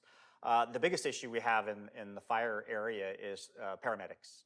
And if you're not familiar, you have an engine, you have the medical services, and they're to be done at a certain level, and to find people who are able to do that work is very difficult right now. And so we have to kind of look at what our standards are, and also where do we find these medics, because that's an area-wide issue in the Bay Area, that finding medics is very difficult. So we're looking at some alternative models to help fill positions. And so we also looked at how many firefighters have left. We've had 2 leave us in the last 2 years for Milpitas. And this fact of the matter, Milpitas pays very high. They pay very high wages.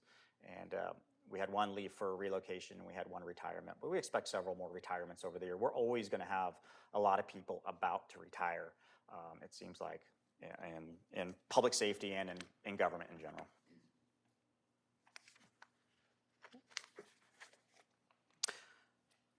Okay, any questions from council? I'm going to kind of go into where we're really headed, because the majority of our time today will be talking about the work plan and the things we're going to do. But before we get to there, we kind of have to lay the foundation for the discussion. And so without any questions, I'll go ahead and move forward. So by the time we get through today, we'll hit the bottom of our organizational, which is the activities, and that's what gets done. But it's good for us to remind ourselves about what our mission is, what our vision is, and what our objectives is. And we went through a pretty significant amount of time last time talking about our vision and our goals. And so I'm going to continue to push through, but if you want to stop me and say, I'd like to talk about that topic, or I want to revisit that one, please, do so. But the city's mission is at the very highest level, describes what our purpose is as an organization. And for a city, the missions aren't really all that complicated. Basically it's what we're supposed to do, and we'll get to what ours is. And then the vision points to where we eventually want to be. And so we have a Vision 2030 that we did 2 years ago. I'm not proposing that we update that now, because you don't typically do it every 2 years. You look at it about every 5 or 6 years, and then you push the years out and benchmark how you've obtained. And then our objectives are more detailed milestones that are required to reach our goals, and that comes in the form of like council priorities. And then the real kind of where the rubber hits the road is the city's work plan. And so that's what we'll spend a lot of time talking about today. Okay, so the mission of the city of Gilroy is to be financially sound, be customer friendly and effective, provide excellent municipal services, and have an engaged community, residents, and businesses. This is what every municipal organization should be. It's what we're supposed to do, and if we fail, then sometimes the consequences can be very grave. We have a lot of we have life and death situations in our business. We have people's well-being, and if we don't perform and do what we're supposed to do, we can have bad consequences. So I believe our mission is actually pretty simple, and I think this sums us up pretty well. Okay, so 6 of the 7 you were here 2 years ago when we did the Vision 2030. Mr. Klein's new, but 2030 was what we thought we wanted to be in 2030, and we made a few adjustments to this 2 years ago when we looked at it. And so our thriving downtown, the heart of the community, I'm sorry, I missed the first one, is a safe and family-friendly community. Our arts and culture, our complete neighborhoods, our accessible recreation and leisure opportunities, our green city, environmental friendly, easy access and mobility, our balanced local economy, and our inclusive Gilroy community for all makes us a great place to live.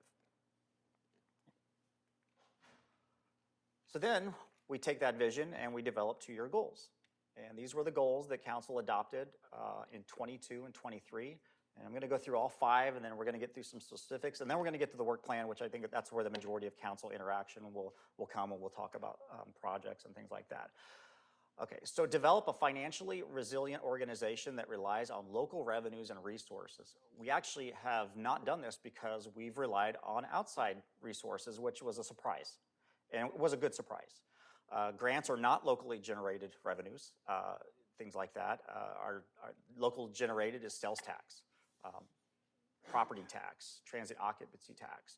But that has helped us be resilient through federal government, ARPA funds, through some of the grants we've received. And so that one took us in a different direction, but it doesn't mean it was bad. Maintain and improve city infrastructure, including streets, facilities, and incorporates green energy practices. Promote economic development activities to create opportunities for quality employment and increase the city's tax base. Ensure neighborhood equity from city services, including public safety, streets, parks, and recreation. And then promote availability of safe, affordable housing for all Gilroy residents. And we're going to dive into these a little bit. Go ahead. Yeah, just one thing on point number 1. The purpose of that was so that we would not be financially dependent on outside sources for our own financial stability. Okay, just want to clarify that on number 1. That was not that we don't value and appreciate outside help, grants, county money, all of that stuff, but the number 1 goal was so that our ability to sustain ourselves as a city was not dependent on those outside sources. Thanks. Okay, so let's go through each goal. And develop a financially resilient organization. Maintain sound, responsible fiscal policies, regulating debt and establishing parameters for reserves. And as part of that, council has an adopted minimum reserve of 20% in the general fund. Excuse me. We also have a 10% economic uncertainty fund as well for 30% total.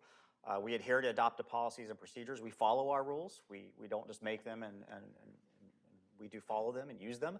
And then we continue to review and update master fee schedules and rate schedules. We just did that not too long ago, updated the master fee schedule to make sure that we're recovering our cost and make sure that model is in place and it adjusts going forward.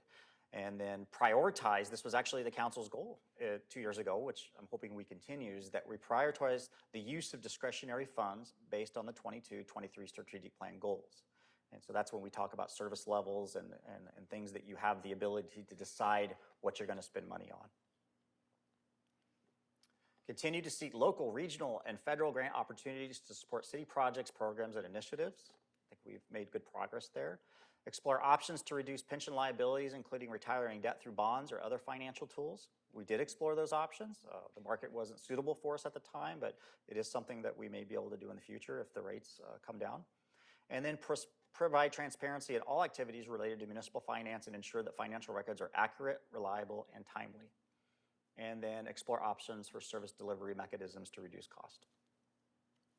So that's the first goal that you had. Okay. The second one, maintain and improve city infrastructure. The council did adopt a 5-year street repair program. We are in the middle of a parking management plan. We did get council to approve solar power project city facilities. We have almost completed the council chamber's audiovisual modernization project. Santa Teresa temporary fire station. We'll talk more about that soon, but we did get that approved by council, and that is anticipated to be online soon, but we, again, are having some PG&E issues for connection. And then the backup generator at City Hall, I already told you about that, and then downtown gourmet parking lot. Replace steel water service lines. That's some of the work that you see where the streets are torn up. And then Gourmet Alley and Railroad Alley. That was actually not originally included in the city's work plan, but it was a grant that we got that surprised us, and so it has been added at that point. Okay, promote economic development, economic incentives. Council directed us to do the Gourmet Alley stakeholder group. That was an ad hoc committee that evolved into the downtown stakeholder group. And revised mobile vending permit ordinance. That is a discretionary activity, and we have not gotten to that. That's actually one thing that we have not done much of because of some of these other projects that have popped up, including Gourmet Alley and the sports park development. We've spent a lot more time on those activities than we have on some of the others. Ensure neighborhood equity from city services. This was part of council direction 2 years ago, downtown facade program. We've done that once. We just got approval from council to do it again. Implement public safety legislative reforms and mandates, numerous state laws that we've, in our public safety sector that we've had to implement. Initiate stop data collection plan. If you don't know what that is, that's whenever an officer pulls a vehicle over and they collect data on that individual. There is an actual plan that is developed and what data is collected and how it's used and as such.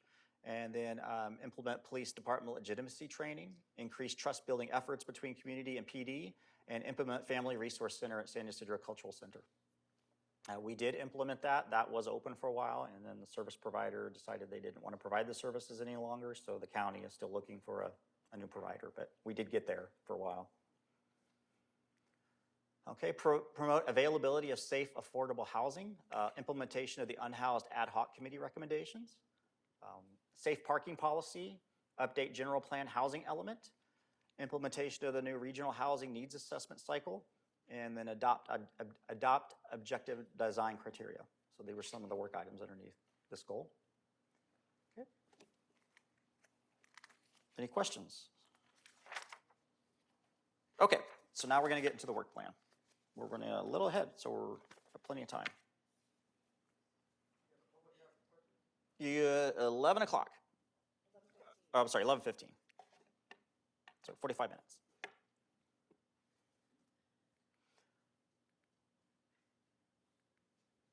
Okay, so the current work plan, or we call it the implementation action plan, had over 120 items for the departments to do over the 2-year period. And we have 3 categories of work that we do. And I'm going to go ahead and say this again, even though it's repetitive, but the mandated stuff is the things that a federal, state, or county law or compliance requirement over which the city has no discretion to avoid or defer. Big example of that is public safety. We are required to provide police services, fire services. We are required to do stormwater and composting now, and waste programs. Those are required by the state. If we don't do it, we get fined. It would cost us a lot of money if we don't do them properly. And so that is how we decide what work goes first. Those are the things we have to do. Now, the core is a fundamental aspect of a department's purpose. It's what we do as a city, but it's not mandated. So we talked about updating the master fee schedule. We don't have to do that. We should do that because we would lose revenue. Investment policy, the city replaced its enterprise resource planning document. We don't have, or I'm sorry, software. We don't have to do that, but it's a core function that makes us operate better. And then fire apparatus, I would argue at some point that you have to do it, but sometimes it's not like you are required by law or anything to do it. So these are the things that we should do and need to do. And then there's discretionary activities that the service is done by the city for the public good, and is usually council or community driven, and things like that are recreational programs. We have no obligation to run recreation programs, but it's community driven. It's what the council wants to do. And then things like doing climate action plans and parking management plans and things like that, all things that are beneficial to the community, but we're not required, and it's not a core function, but I'm not making any judgment of whether we should or should not do it. It's just when you look at things simply from what you have to do and what you can get done, a lot of the discretionary items are kind of the last on the priority list at times. And you're going to see that when we go through each of the work plans. Okay, so how did we implement the plan? We already went over the 5 goals, and then I work with the departments to develop strategies. And in those strategies, each department goes through and identifies either work plans that they have to do, work plans that by a certain, like say doing the housing element, we have to do that. It's on a time schedule. The general plan update, we have to do that. And they put that into their work plan. And then we have some things that are added by council that they want to see us do. And then there's some things that we ourselves as the departments know we need to do or we would like to do to make things run smoother. And so the work plan, again, was over 120 items over the 2-year fiscal period. We're going to go through and show you what we got done, what we didn't get done, and then I expect you'll have questions about specific projects and things. And then you'll also have a time where you're going to tell us some things you would like us to add. And I've heard some things that aren't surprising, and then we'll have some things we want to tell you we would like to add. Okay, so we talked about mandated, core, and discretionary. Of the 124 projects that we have, only about 9% of them were mandated. And then the majority of the projects that we do are core, and then about 40% are discretionary. So it shows you that there's room for everybody in here. There's room for all types of projects, and even though the mandated ones aren't the overwhelming ones, some of them can be, even on their own, take up a majority of time. And housing rules that are coming from the state, items like that are mandated now. They used to be more core. And so this is kind of how it breaks down. And then we included the legislative agenda, which council approved. That was 16 items of policy legislation that council wanted us to look at. And you added more to it, but that was the initial. We put some of those things into categories because they don't really fit like most department things do. Work plan by goal. You had the 5 goals, and so pretty relatively even distribution by the goals, some a little more than others, but again, just data. And then we actually have a lot of our projects that just don't really meet a goal. You can't really pigeonhole it that way, but we do separate those according to goal and kind of track of what goals we've not really looked at all, or those that we've put significant time in. Okay, and so then really the important part that we're looking at here is the status. Of those 124 projects, we believe that 43 will be completed. 56 of those are in progress and roll to the next year, and then there are 25 projects we haven't started. And we'll talk about those projects and why we haven't started them, and maybe do we recommend not starting them. And the other thing that this does not do is it does not weigh one project taking a lot longer than the other. It's just numerical data.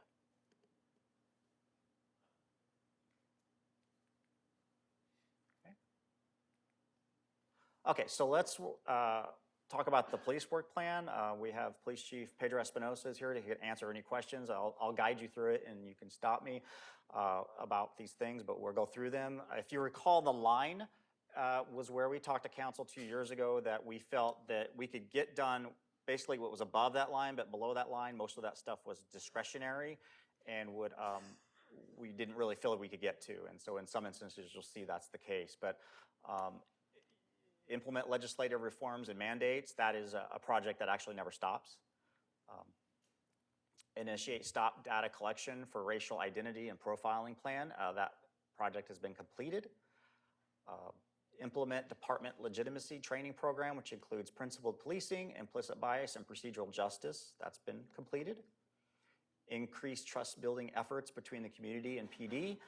That was completed as part of some of the academies, public meetings that the police department had, National Night Out, again, getting to know the community better, integrating and participating in community activities.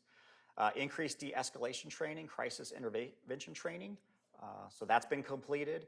And so you can see here the focus has been a lot in police about training, educating the officers, retraining, and learning new tactics. And then conduct internal department survey focus group led by supervisors.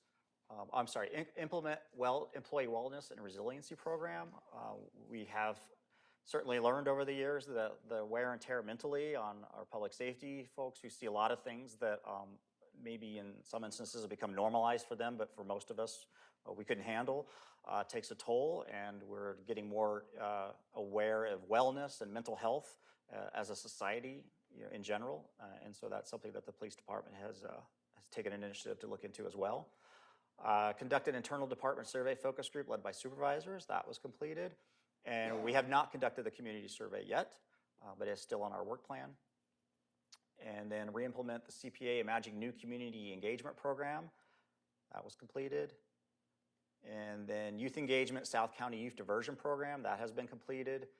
And then we had a formal mentorship program and a department's 3-year strategic plan, which are still in progress.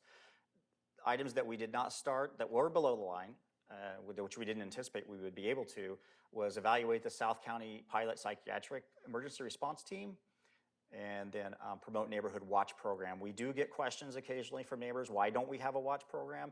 It does fall down in that discretionary, and when we talk about the police being on patrol, everybody wants more patrol, so that's a priority as opposed to doing neighborhood watch programs. But it does take administration and assistance from the police department. It's not that they both can't exist, but we did tell council 2 years ago that would be something that would be hard for us to get to.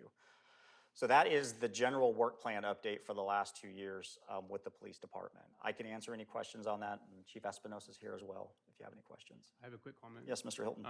And it kind of draws back to one of our goals, the ensure neighborhood equity from city services. I think one of the things that's missing from there, because a lot of this stuff on the work plan is written into there and it's kind of police heavy, but also the justice, equity, diversity, and inclusion policy, right, that we agreed on doing, and how that's going to be implemented citywide, something for us to absorb, city staff, commissioners, and I think that that's something that's maybe a good bullet point to put down in there that, that we are working through that lens that'll be coming back. Thank you. I have a question. In terms of the internal department survey, the stop data, where can the public access that information and that data?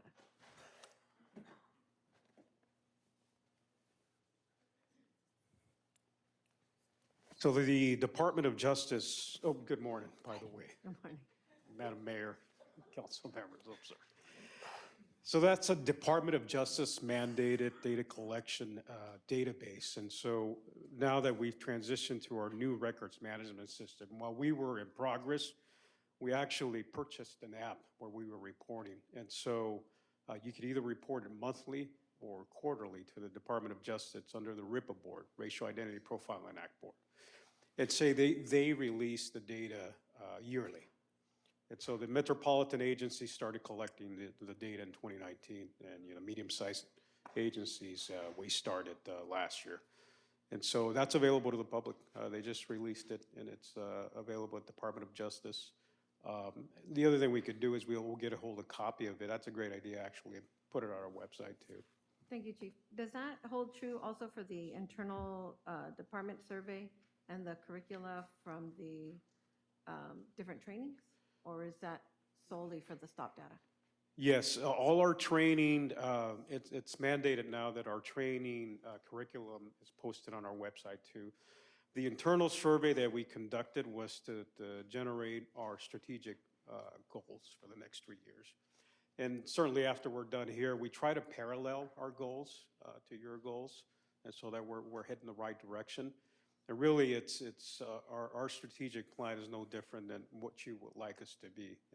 And so we're ironing that out, and hopefully we got a grant from the state to have a building, a team building workshop, and we hope to have that completed here by the summer. Okay, thank you. And then last question, if I could. The community survey, not started yet, but can you talk about the goals of that survey, like what the focus will be, and then when, if there's a plan for it to start? Right, and so we don't want to reinvent the wheel, and so we've done surveys for small circles to get information, particularly with the South County Youth Task Force. I want to use something similar, and I want to hear from the community members how we're doing and where we could be doing better. Okay. Yeah. Thank you. Okay.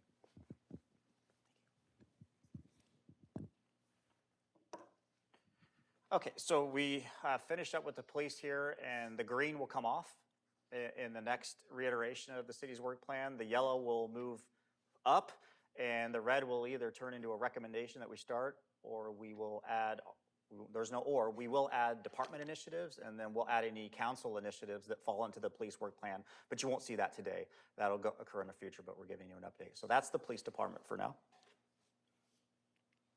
Okay, let's talk about fire. Fire has no green, but that's not necessarily bad, because a lot of the things that we are doing in the fire department are multi-year projects. We're going to give you an update on the Santa Teresa station as well and things like that. But the development of the Santa Teresa temporary and permanent fire station was a question that was brought up, and I'll start answering some questions that were that came about and give you an update on that project. So. If you recall, there was a point in time where we were negotiating with the Glen Loma developers to get access to that land and to get the fire station funding. And the reason why we had to negotiate is because they are not required by contract to provide the station or the funding or anything associated with it till the issuance of the 1100th building permit. They have not reached that number, so they are not required to do anything at this point. We did negotiate with them in hopes to accelerate that, to get the city to get a payment, to give us the land, but they wanted some trade-offs for that, and that would, which we worked through and were able to get pretty close. But then I think, and this is just my opinion, I think the housing market for new startups has slowed. I think they're a little cautious right now about sending the city a $9 million check when they don't have to. And again, I'm speaking for myself, not for them. And so we then turned our focus on the temporary station because we did not feel like the permanent station was in our future until we got the $9 million from Glen Loma. And we have no way to force them to do that until they get to the 1100 permit. So we focused our energies on establishing the temporary station. And the question was raised is how long is temporary? It could be a long time. That could be a temporary station for a long time until we get that contract provision triggered from Glen Loma. And so the unit that we're putting out there is where the 10th Street Bridge will go eventually. We don't expect that bridge to be built anytime soon, but it's city-owned land. It does help with response times, and we have some time later in today to talk about response times in the area and such. But the project itself isn't stalled, it just hasn't been triggered. And that was the agreement the city made with the developers years ago, and they're following it, and we asked them to renegotiate, and they did to some point, but we never got to an agreement. And so at this time, that's kind of off the table. And so one of the issues that we are having with the temporary fire station is that we cannot get PG&E out there to give us service. And I have reached out to our government liaison numerous times, and I'm not encouraged by the answers I'm getting.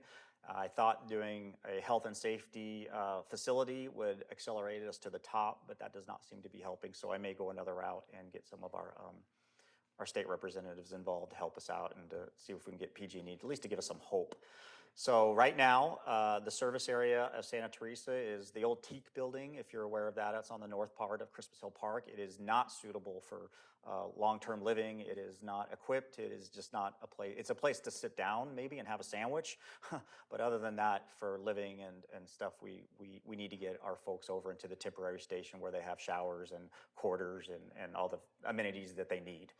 And so that's where we're at with that project. That project will stay in progress on there, but I can just tell you right now, we're not moving forward with the permanent station. What permit number are they at? They have to be at 1100? What are they at? 800 and something? I think they're in the 800s. Okay. So they got a ways to go.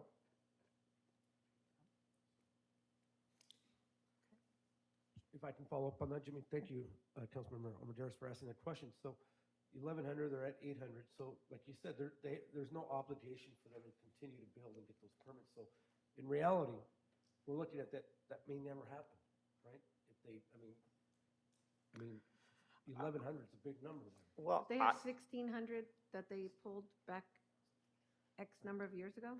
that number, I don't remember if it was 1,600, but it did get reduced. I wouldn't say that it's never going to get done because I can't imagine somebody's not going to develop that land because somebody owns that land. It's very valuable. And so that's very valuable land.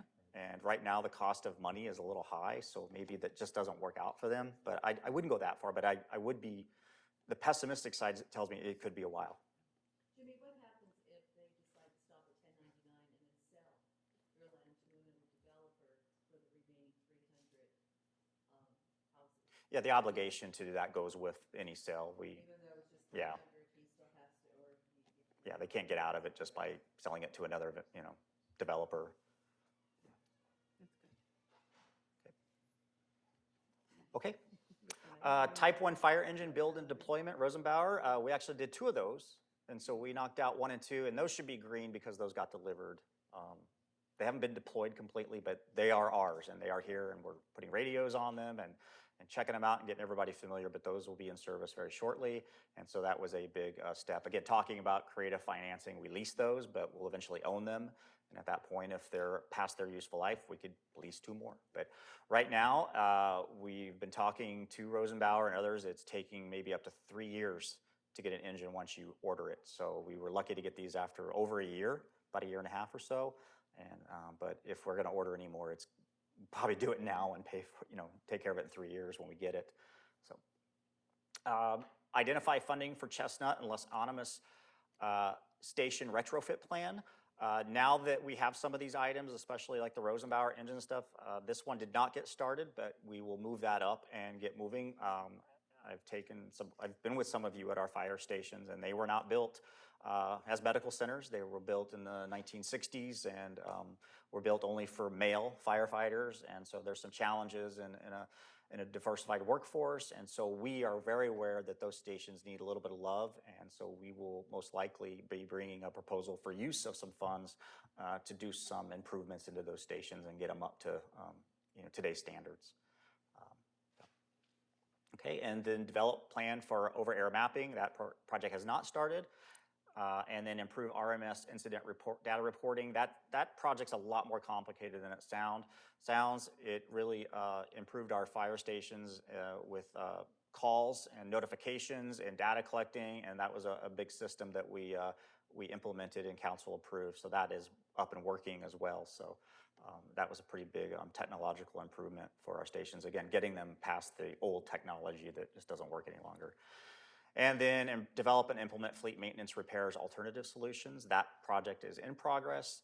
And then below that we have not got started because it is discretionary is incorporate county mobile crisis response teams. So a lot of activities occurring in the fire department, a lot of them still in progress. And the top priority will continue to be getting the temporary Santa Teresa station ready to go as soon as possible.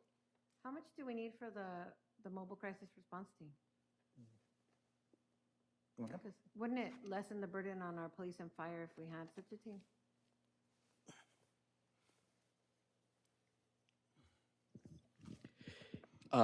It's not a cost per se. It's coordination between the county and the city. And I'll say that PD has already initiated part of that. We actually had to back away from the behavioral health because it wasn't serving the fire department since they didn't have facilities to go to. And that becomes a statewide issue as well as a county issue that's out of our control. We made recommendations. We tried for about 3 years a pilot program with the hopes of incorporating the county's behavioral health response team, and it just really didn't materialize. And when it did occasionally happen, it took so much time that we couldn't keep the engine out of service for the hour that it took before the team got there. So there was many parts that still hadn't that still needed to be put into place, and right now we're not touching that until the county makes a more concerted effort towards long-term health care or mental health care. Okay, thank you, Chief.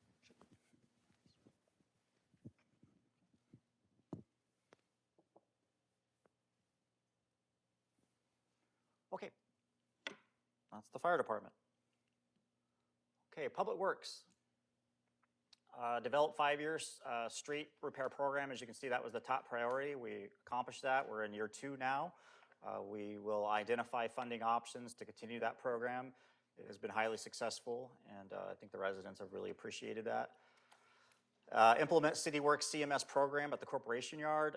CMS is a computerized maintenance management system, and that turns all of our paperwork into electronics. And so eventually we're going to get to the point where our residents can electronically submit service requests that goes straight through the workflow. We've done some of the first steps in getting our employees out there used to the system and things, and so that's part of that program. But we did get it done at the Corp Yard, and the next step is to implement it more for user interface and things like that. Install new backup generator at City Hall.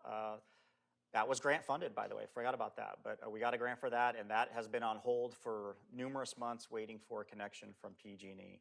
And so you can see it out here. It's got fencing around it there and over there, and it's unbelievably frustrating that we don't have that done, but we tried. Jimmy, are we in danger of losing the grant? No. Okay, replace steel water service lines. That's part of the water fund, and that's an ongoing project.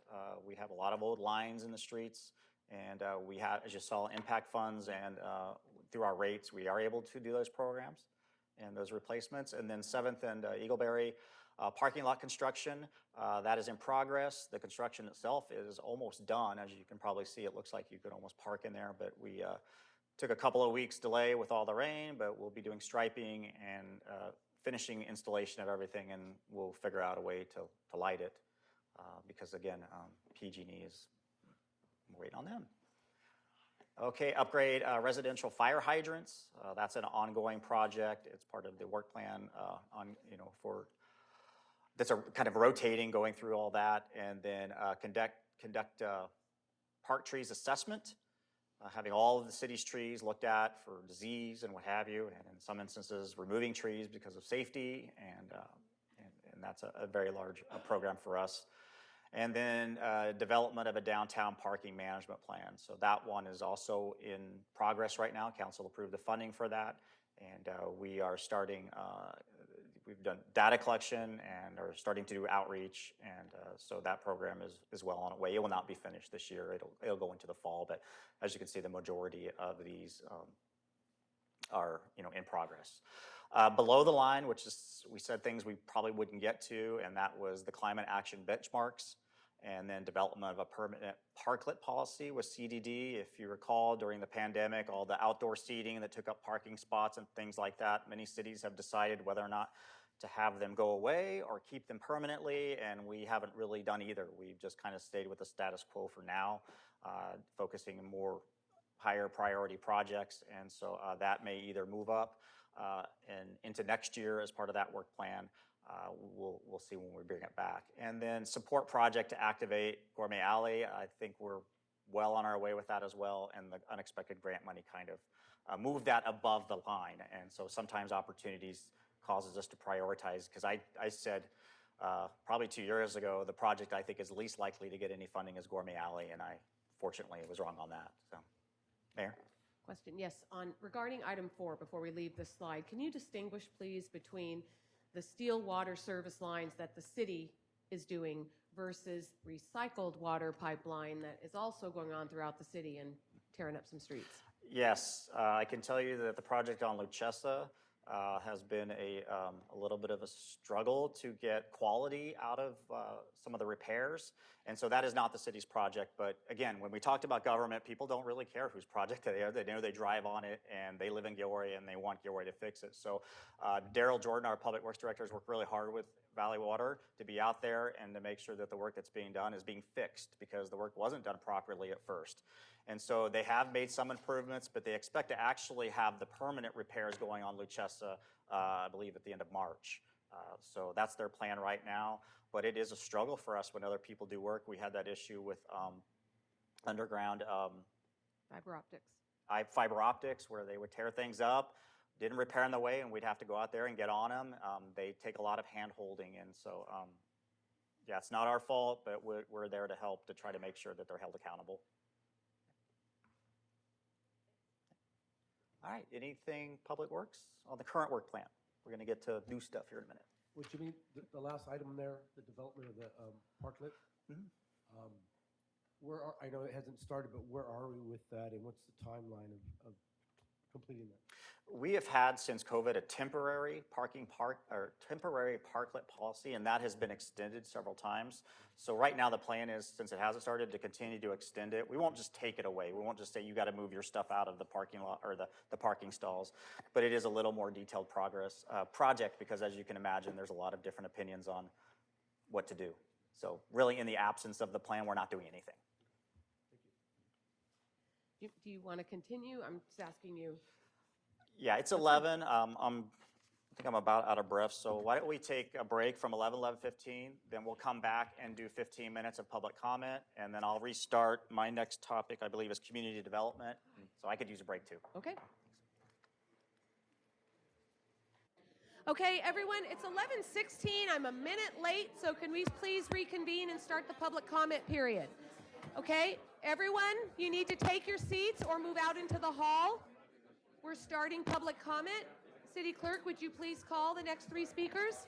Yes, the next 3 speakers are Jacqueline Castillo, Isabella Santos, and Xavier Garcia. If your name was called, you should be at the podium.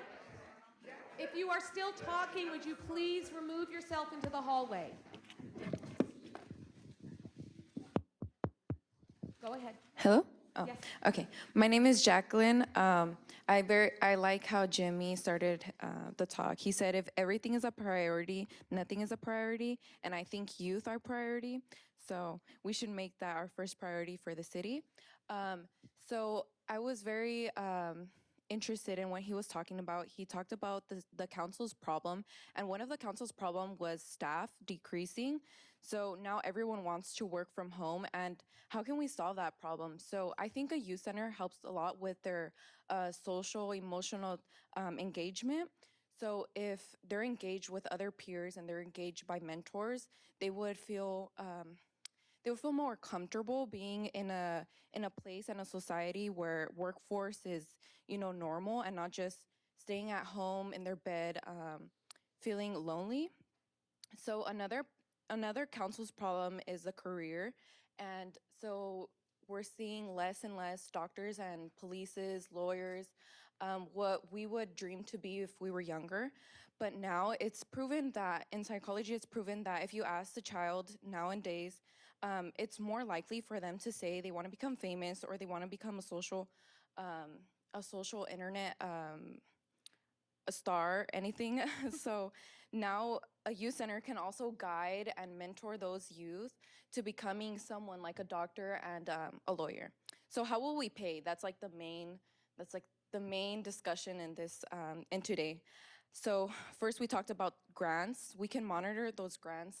Fred wanted to know about monitoring them, and I think we can monitor them and see results. Also taxes. So the taxes from what we pay for. I feel like we can use that. There's fundraisers that we can do. There's nothing that we haven't really done, so we can go ahead and do fundraisers I'm sorry, if you're needed 2 to. minutes. I Oh, know, it goes by okay. quickly. Next speaker, please. Next speaker? I think he already called, yeah. Oh, Isabel Santos? Yes.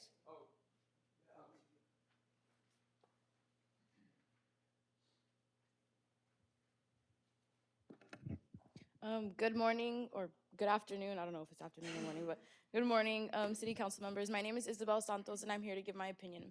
We've been here before many times, but we feel like we're being ignored. I believe it's wrong that our presentation had to be voted on in order to be put on the agenda. We would only need about 15 minutes of your time or less. Something like this about youth in our community should automatically be on there. We as youth take time out of our days to go out. No, we as youth took time out of our days to go out and canvass to get our community's opinion. We have 500 petitions and 130 surveys. We have spoken up about this. We are the next generation. Are we going to be ignored? All these petitions and surveys are from the people of Gilroy. We've heard parents and youth say they've never seen or heard of a youth center here. We mentioned that the place located at San Ysidro Park that is called the youth center, but in reality, it's just a room. We need a safe place for youth to go where they can do productive activities such as playing soccer or even going to groups like Youth Advisory Council where we speak about the struggles we as youth face in our community. Here they can do their homework, keep their mind distracted, or even build friendships. Having this place for youth to go to can decrease arrest rates. They would have a place to go instead of looking for trouble out in the streets. Please take in consideration to vote yes to have our presentation on the next agenda and get into action with building a youth center. Thank you. Thank you. Next speaker. Xavier Garcia. Hello, City Council. I'd like to take this time to advocate again for the youth center. I know for the past few months, myself and other community members have come steadily to the council meetings advocating for the community center, right? And take this time to advocate more for it. And I'd like to say thank you for those who changed your mind. I heard some of y'all changed your mind about the youth center being put up on the agenda. So thank you for that. As mentioned before in the past, through other city council meetings, the arrest rate of the youth arrest rate in Gilroy is the highest in all of Santa Clara County. 95020 has the highest youth arrest rate. And it's been that way for the past few years. And I think it kind of shows that Gilroy needs to work on this, and I think a youth center would probably be the best. There's been multiple studies done throughout the country about youth centers and their effectiveness on crime rates, and I think that a youth center would be beneficial to not only the youth here in Gilroy, mental health-wise or education-wise or any sort of thing like that, but just in general as a whole. You know, it gives kids a place to go, whether it's to do pro-social activities or to hold pleasant experiences, build social skills, or just do homework or something simple as that.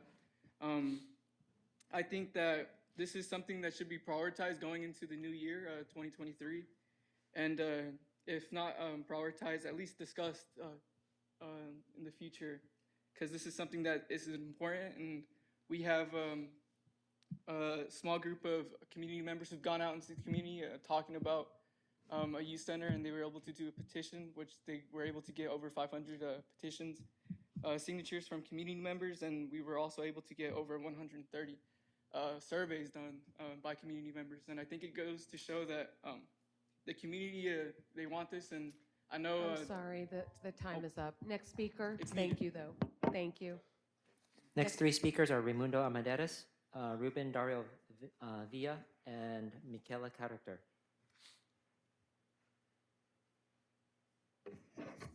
Good morning, Council. Thank you for making time for us today to speak about this very important issue for us. I know we're coming up to the community development portion of the agenda, so we really wanted to touch bases again on the youth center. As I mentioned, I was speaking earlier with the chief and speaking with some of the CARA's staff and youth, is that there is a solution for this issue that's been around here locally in our county for years, and it's the Strong Neighborhoods Initiative. I know that we often bring up the issues that are impacting our community, but we also wanted to share the solutions that we've been researching. Like Javier was alluding to earlier, there is a Strong Neighborhoods Initiative that lasted about 10 years in San Jose, California. The police department identified 7 hotspots across the county. And then the city of San Jose invested $104 million in building community centers, which are really, really substantial youth centers. We've had the youth go out and visit the Seven Trees Center, which is a beautiful center.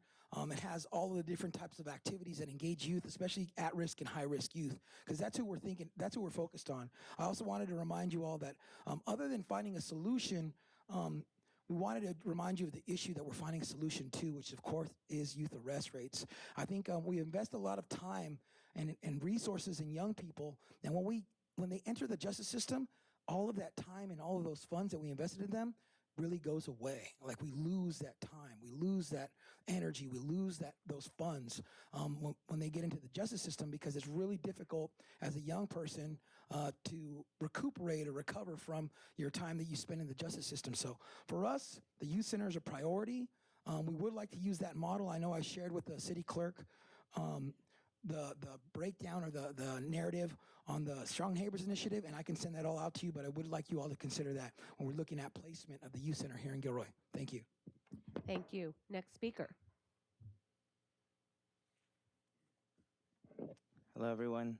City Council, members of the public. I wrote this down so I can get it right. My name is Ruben Dario Villa. I'm a local artist, and I'm recently elected a commissioner on the Gilroy Arts and Culture Commission. So thank you for y'all for entrusting me with that responsibility of service to my community. Outside of this room, I am also a passionate member of the Gilroy Arts Roundtable. What is the Arts Roundtable, you ask? Great question. It is a public collective of community members, artists, art nonprofits, CBOs, and art-related organizations and services in Gilroy that meets the last Wednesday of every month. We have close to 70 total members and organizations. Our working mission is as follows: foster a growing art scene through the community activations, bring awareness to its vibrancy and its potential through community outreach, and lobby support for the from elected officials to fiscally and intentionally support its development. That is why I'm here. On behalf of the Gilroy Arts Roundtable, I'd like to call the City Council to prioritize the arts. The GAR has identified 3 ways that y'all can do that, the first of which is free. Letters of support for grants that the GAR members are applying for. This makes a huge difference for organizations that are applying for grants from various different funding sources. Second would be a matching of funds potentially for the grants won by local art organizations for activations in Gilroy, and potentially matching the grants for outside organizations like Silicon Valley Creates, committing to invest in Gilroy arts already. And third would be increased allocations and fundraising for homegrown art grants, like the $2,500 grant that was produced the Downtown Chalk Festival, which was a great activation in Gilroy and is a long-standing tradition in San Jose. So I look forward to continuing the conversation during the Arts and Culture Commission meetings. Thank you. Thank you very much. All right, next speaker.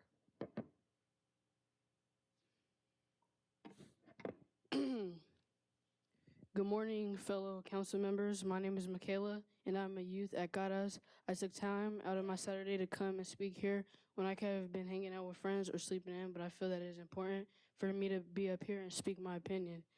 For a while now, we have been coming here asking for youth, and we see no action. Every day after school, we go to Garas, where we feel safe, and it's like our second home. Sometimes it gets crowded with all the youth that come because it's a small place. We are so thankful for Garas. I think it would be better if we had a youth center with we've been trying to get for a while now. If we had a youth center with a gym, computer room, or even a cafeteria, this could help us and keep kids off the street. Please get into action and hear our voices out. Thank you. Next speaker. Next 3 speakers. Let's see, we have about 1 minute left, No. 2 minutes left. Go ahead. We'll call the next 2. Okay, it's Liana Mivera, followed by Sally Amadeus.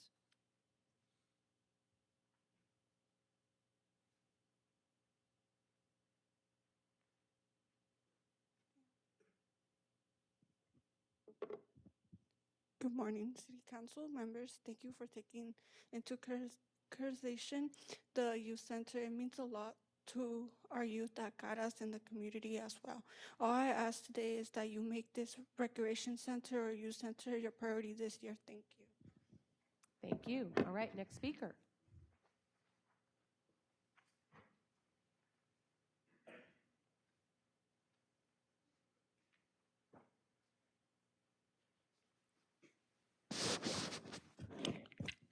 Good afternoon. I'm Sally Armendariz, and I have brought some pictures I was going to share with the city council, but I was told that we can't put them up there. I guess I was supposed to request it.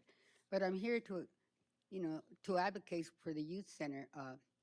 And these pictures here, the ones that are here, last night it took me an hour and a half to go around the city and took pictures of all the apartments. And I don't know. I believe that most of you here don't know how many apartments we have in Gilroy. And if I'm wrong, and I know on that side of town there's 126 apartment complexes. For instance, this one right here, Alexander, there's 270 apartments. You figure that each apartment has at least 2 children, okay? Then we have these apartments here. I think there's like 25 apartments. You figure at least 2 apartments there. There's 127 different apartments, which includes apartments in the alleys, apartments where 2 or 3 families live in. And these are all children that have nowhere to go. We need a youth center. We need a community center. We need where people can go when they have nowhere else to go, okay? These apartments that we have here, like I said, we found 126, which included alleys. These do not include the children of the unhoused families. Because if you go out there, you will see that there's people that live out, I hate to say the streets, but live out in the streets with their children. We know because we go out there, we try to help them in whatever way we can. There's also, the youth centers is also needed for children that are not within the city of Gilroy, but live in the outskirts of Gilroy, to go to Gilroy schools. Children that live in the labor camps. These are, I know you keep looking at the clock. I know. But, I wish it's important that the city council time is realize up, that so there's a thank lot you of very human beings much. out there that you don't know I'm about. sorry. Thank you. Thank you. Thank you very much for your presentation. Okay, I was asked to, before we start again, to please ask council members when you are speaking to make sure you're speaking very closely into the microphone. Some people here are having trouble hearing us. Okay, so with that, we will resume.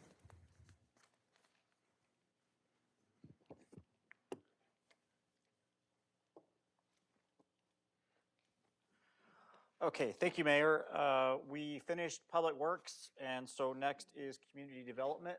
And you can tell they have a lot on their work plan, and as you can see, several mandated things, including general plan housing element, and then publishing the annual general plan and housing element report. Those are in progress. We will be back with council for more, and the Planning Commission for more feedback and input on the city's housing element as we try to get that finished up. Implement EnerGov land management system is in progress. That is the other phase of the enterprise resource planning system that the city has, and that one is in progress, and we are hopeful that will go live later this year. But that, again, will be another technology improvement for our customers and also our staff. Update zoning code and zoning map, which is consistent with the adopted general plan. That's in progress. We did finish objective design criteria, and we also finished the complete development fee schedule update. So those were 2 things that were completed. Develop inclusionary housing, affordable housing incentive policy. That is not started yet. And then implement the new RENA cycle, which we have completed. Integrate GIS with the new LMS. We can't do that one yet until we get the LMS in, but that will occur. And then begin the downtown specific plan, which is grant dependent. That one will actually be removed because that is not grant dependent per se. We will follow the recommendation from the ad hoc committee, the downtown ad hoc committee, and also the approval of council and moving that forward. We will come forward to council with the funding plan to pay for it and a timeline as part of the budget. So we'll change how that one looks, but that is no longer being waited on for a grant to be awarded. When do we expect the inclusionary housing stuff to get started? Sharon?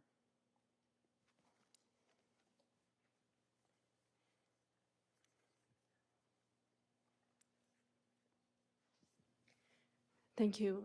Guess that's still good morning, Mayor and council members. The inclusionary housing ordinance is part of the proposed programs from the housing element. So in preparation for the housing element adoption and identification of a funding source, because the consultant will be needed. Staff will be prepared to create an RFP for a consultant to develop the policy and also conduct the nexus study for the in lieu fees, and or even consideration possibly impact fees for commercial properties. Thank you.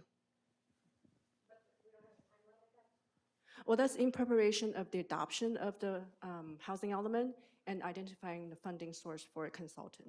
Yes. You might want to stay up here because you have a long list. Okay, implementation of the new arena cycle, that's completed. Oh, sorry, I already said that one. Develop traffic level of service to vehicle miles traveled policy grant dependent, that's in progress. Do you want to give an update on that one too? Because I've been asked about that. Traffic, TDM and VMT level of service.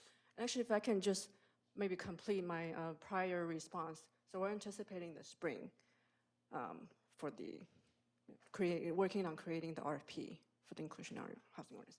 So on the VMT policy, we recently actually had a meeting with our partners in the Public Works Department, and we understand the Public Works Department is engaging with a consultant to work on a scope of work to update the traffic circulation master plan and traffic impact fee study. And we felt that would be pretty efficient. It makes sense to incorporate the development of a VMT policy into that work.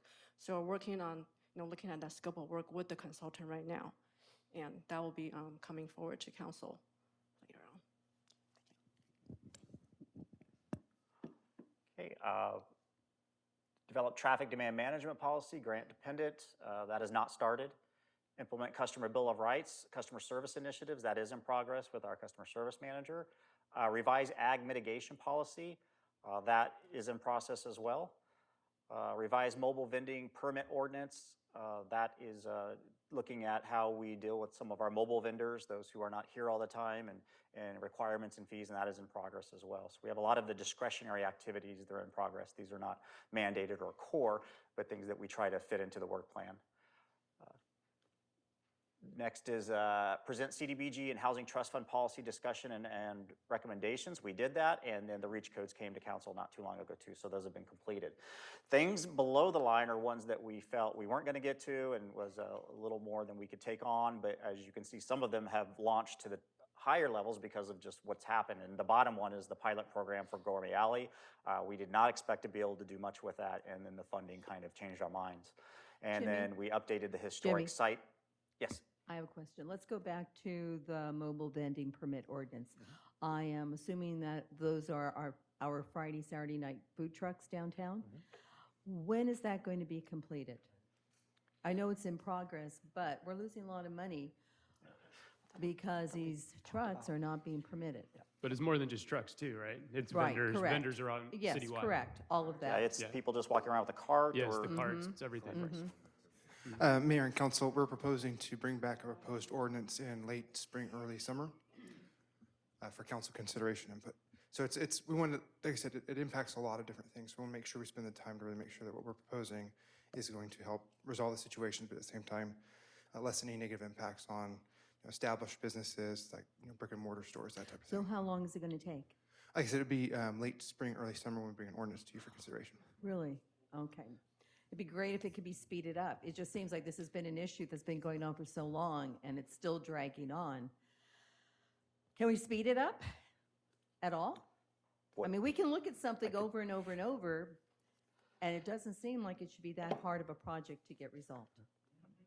I mean, it's either you get the permit, you attach a fee to the food truck or to the people standing on the corner, and then it's just a matter of having police or code enforcement go out there and make sure they have permits. And if not, they get cited. Because I know a lot of our businesses are very upset over this because they're losing money. If I may add to that? Sure. And thank you. I'm glad we're having this discussion. It goes back to what I mentioned earlier about sort of all the projects that are in process. Again, and just like Councilmember Marks is saying, for me as a council member, I would like to have a timeline because we could be having the same discussion next year saying it's still in progress. Now, if we put concrete timelines down, then we know that in June or July, this project should be done. I like to see it done in March. No, I- You know, I you agree know, when with we jumpstart downtown, we can't have this. Okay, can I just Go try? I think the timelines will come when things come back. This is just the issues are there, so we all know. And then Jimmy's going to have to look at all that comes out of today and come back, and that's when we all start giving our own, see who is supporting moving what to where. You mean today? Or when he comes back to us? I guess what Fred and I are saying, we don't want to be having this discussion 4 months from now. Right. Yeah, It's like, well, this I is think very we all feel important. that way, but we have to look at that with everything else. And so that's what all I'm saying. Okay, I'm going to stop because Jimmy, this is Yeah, you're in supposed order to be for doing that it. to come back in 4 months, we have to stop doing a mandated or core function. I'm not saying it's not important, but everything is in line.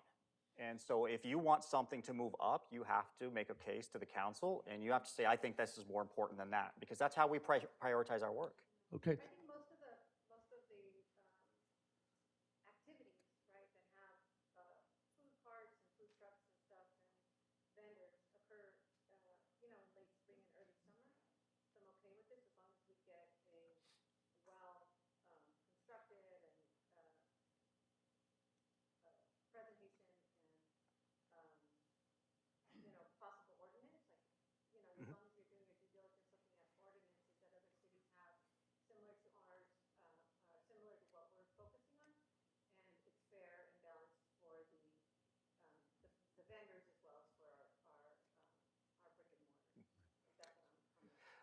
We will bring this back at our next discussion, but I don't want you to have a sense that we're going to be bringing this in the next couple of months, because it is not up there high enough, and it would take council direction to leapfrog other things, and that's what we're trying to prioritize, because there are a lot of discretionary things that we would like to do, and laws and regulations, but we can't get to all of them, and this is one that is not at the top of our radar right now. And I'm not saying it's not a problem and that people don't want it.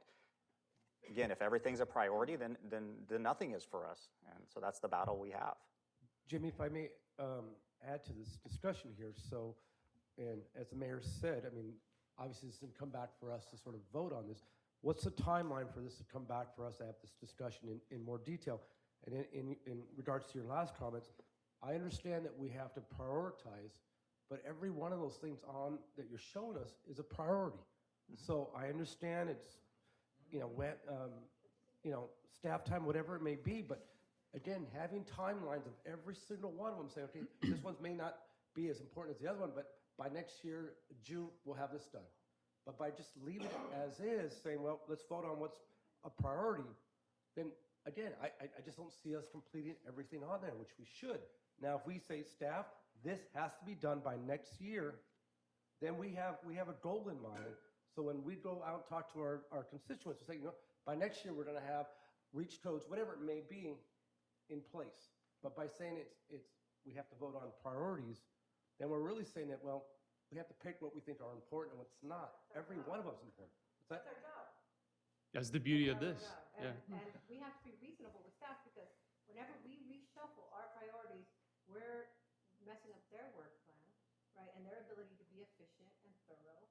I know downtown is important, all of our businesses are important, but we can't just reshuffle our priorities and expect, I don't think a timeline with solid dates is practical or possible, right? Because every type of project or study or research that they have to do and present, right? We want it to be accurate, we want it to be of quality, and each one takes a different amount of time with a different amount of staff resources.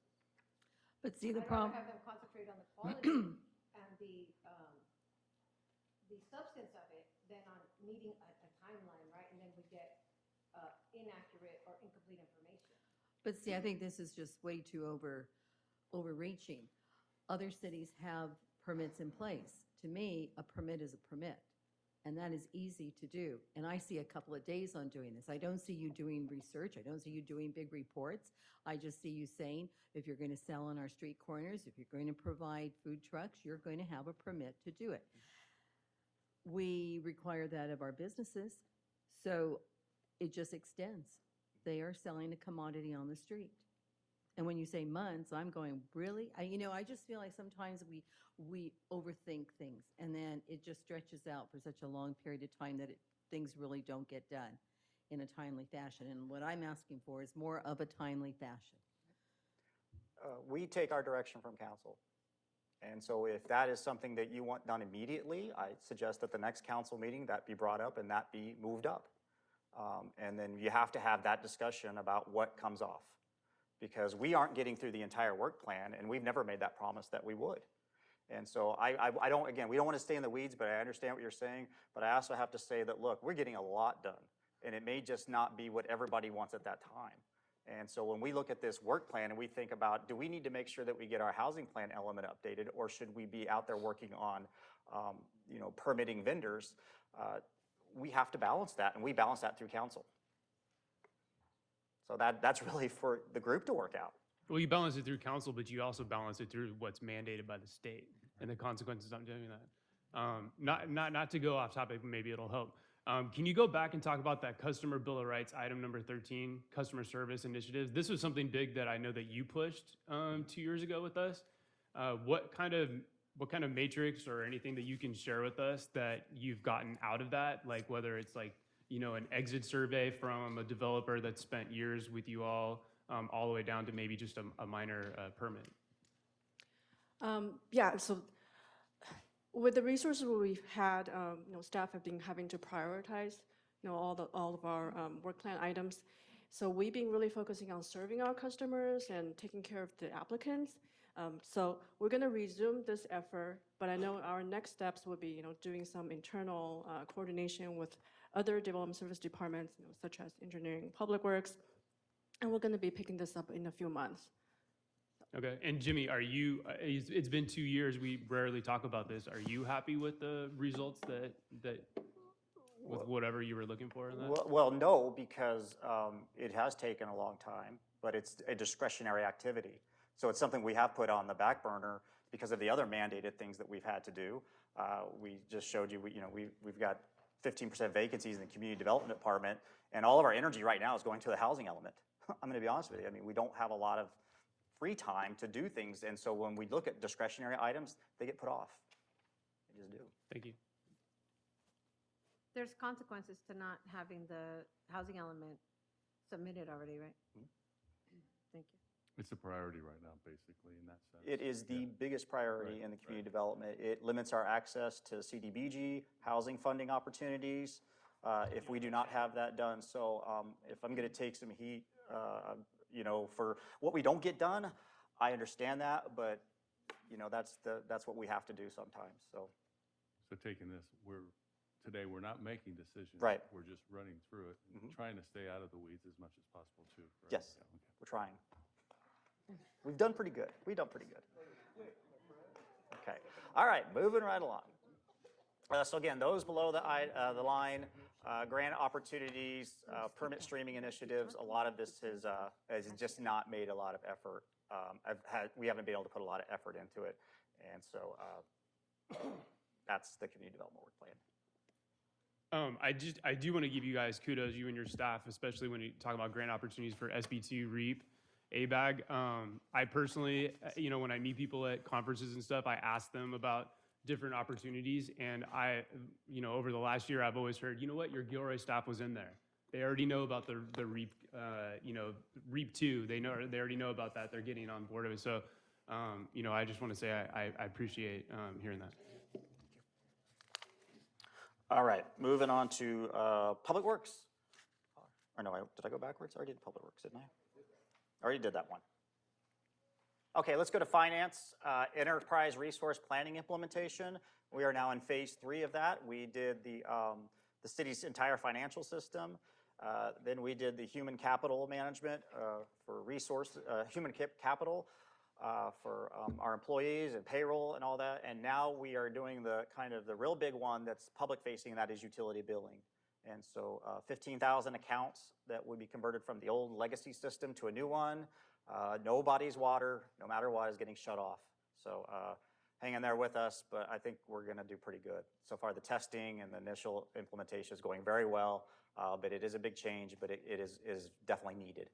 And then update fees and charges. We talked about the master fee schedule that had been updated. That one will probably always be in progress because we always have to look at the fees and things that we're allowed to recoup cost.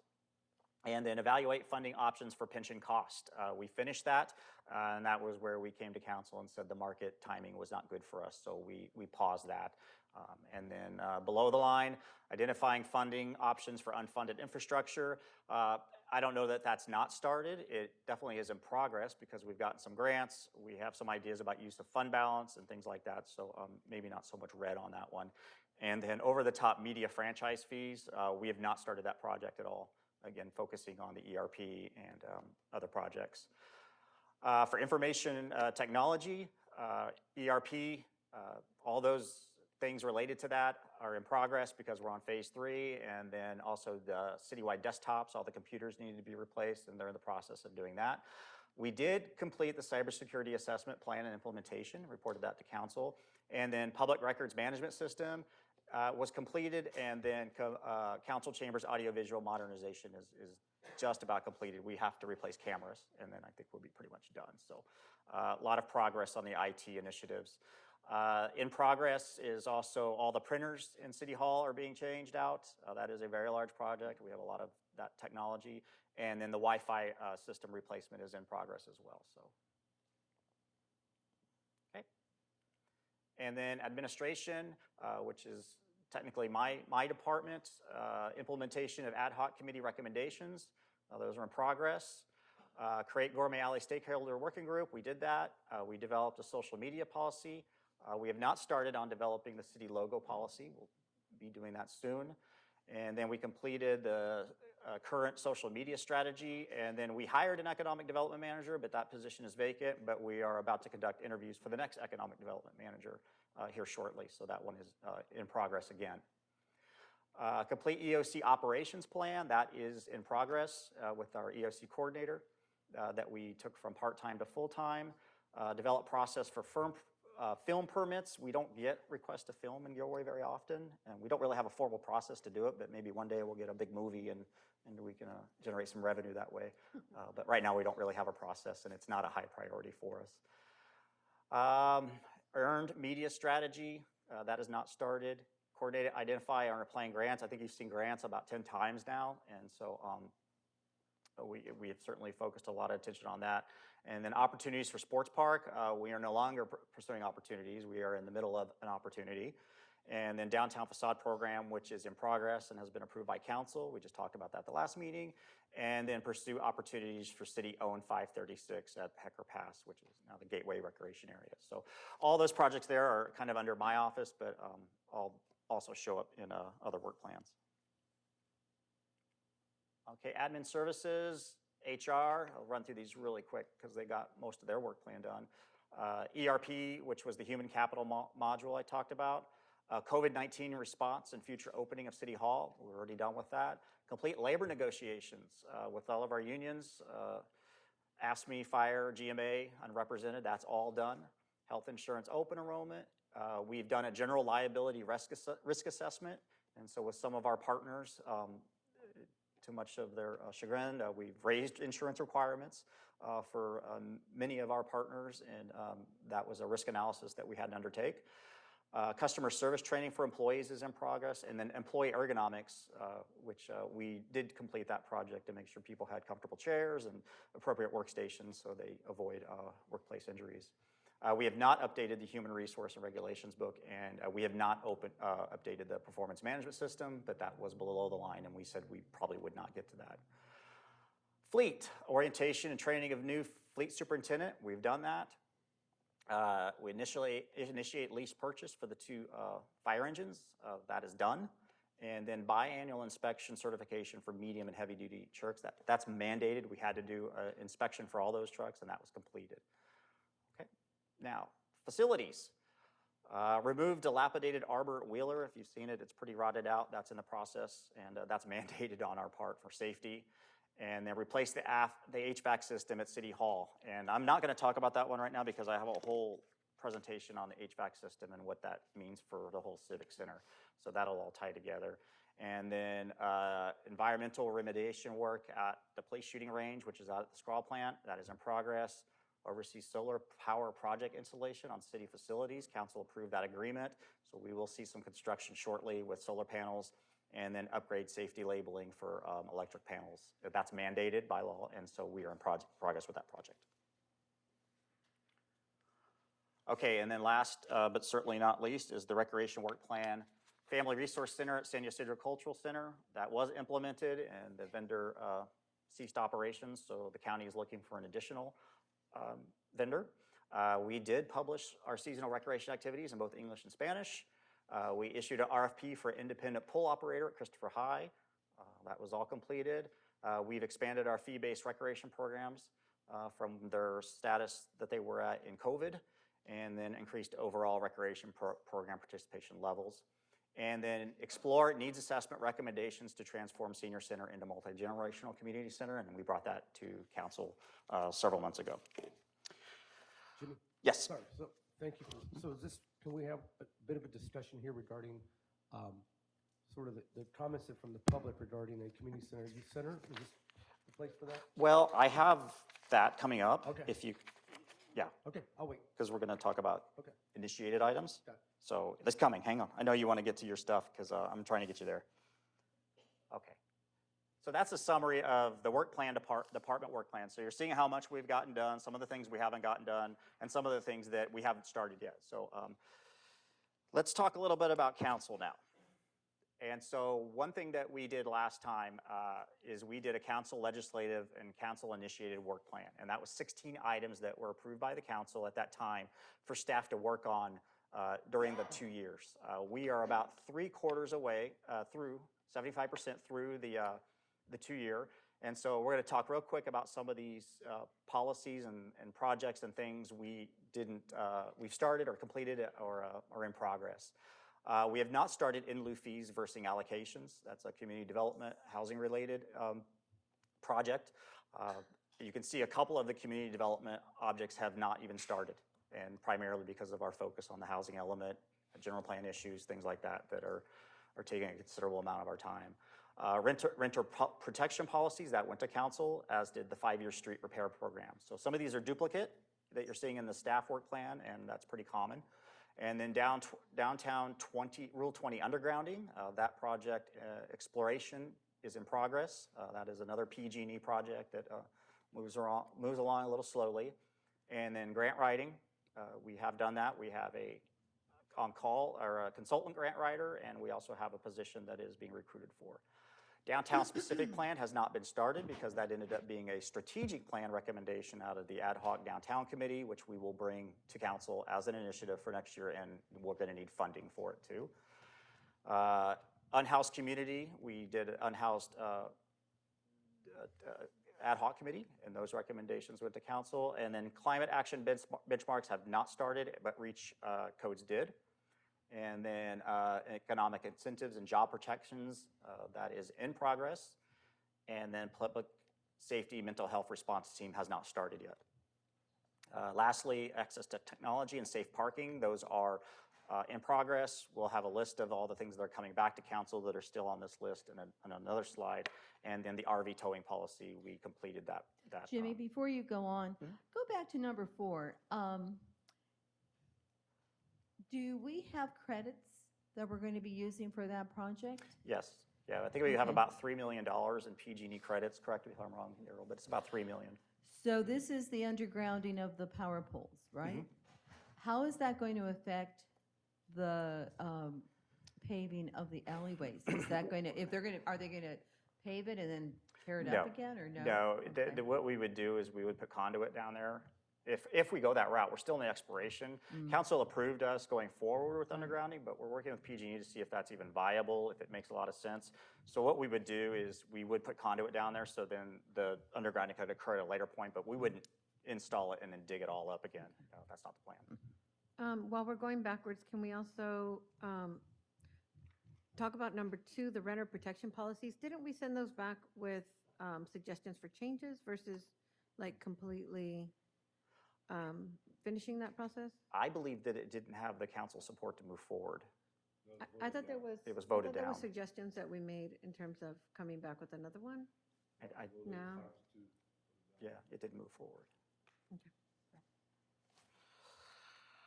Okay, so that was 16, and so over the course of the last 18 months, council has added 20 other council-initiated items. And I'm not going to go through all these, but these are some of the ones that we were able to do. We did pickleball, we've done the Sergeant Quarry, and city closure for Cesar Chavez Day. Some of these are extremely easy. And others, I hear that, they should be easy, and so that becomes a staff kind of opinion on what's easy and what isn't, but as you can see, council's been very busy. And there needs to be room in your agenda and schedule to have these kinds of things pop up. And so we try to be, very flexible and try to be honest with you about the time and how we feel about those. And I understand that, there's just a difference of opinion there at times, but we, discussion of fentanyl, boards and commissions, unhoused ad hoc committee recommendations. These are all the things you took on during the next year. So that's great. Got all these done. These are like 20 of them that you got done. And so these are the ones that are in progress. Smoking pollution control, that's coming back, social host ordinance, and then beekeeping are the 3 that are in progress. This is the list of things that we have not started yet. And so that's where I'm going to turn it over to you, because I know you have other things you want to do. And we always love it when you do it here because it makes it easier to have a discussion with you. It's kind of hard on the dais to talk about how does this fit in or whatever. And I know some of you may have items you would like us to look into that we could bring back that are council-initiated either work plan items or are legislative items. And so I'm going to come back and talk a little bit in a second about the Civic Center and the Community Center. So if you can hang on to that one, because I know we are going to talk about that. I'd be happy to hear any other questions or anything you want us just to put on the list to bring back to talk about. So we as staff can go look at it and get you some information. And in our next workshop, list these things, and then we'll start talking about priorities and where everything ranks. So I'll turn it over to council at this point. I'll let Marie do that part. Well, yeah, I want to then make start the sure mayor. we're all clear. Is this where, like, for example, the funding of the next 2 years for streets, that's not what you're talking about here, or that is what you're talking about here? This is what I'm talking about here. Okay. Yeah. So, okay, I'll start then. That way everybody can take it as an example. The next 2 years of street funding, is somebody taking notes on this? Okay, is definitely something that I think should be on there. Embarking on plans for a community center and all that, which I know you're going to get to later, but that should be on there. That we follow our resolution 2216 for putting any excess money, as small as it may be, if we have savings in the general fund, that 25% of that go into the public employee retirement trust that we've set up. And I'll stop there. I'll I would like to make sure that those 3 things are included. Who would like to go next? Parklets, looking at the downtown parklets and coming up with something uniform. How about, given that so many of our outlets are shuttered right now and that there's less revenue coming in from sales tax from our brick and mortars, including our, there's a growing number of car sales that are happening online through these online vending sites. Looking for alternative funding streams for our sales tax revenue. Like, so what are some of the things that our other cities and similar areas are doing to pull in new sources of funding? I like that, and of course, services for our homeless, how we could fund them, what can we do to get some tiny homes and more robust services for them.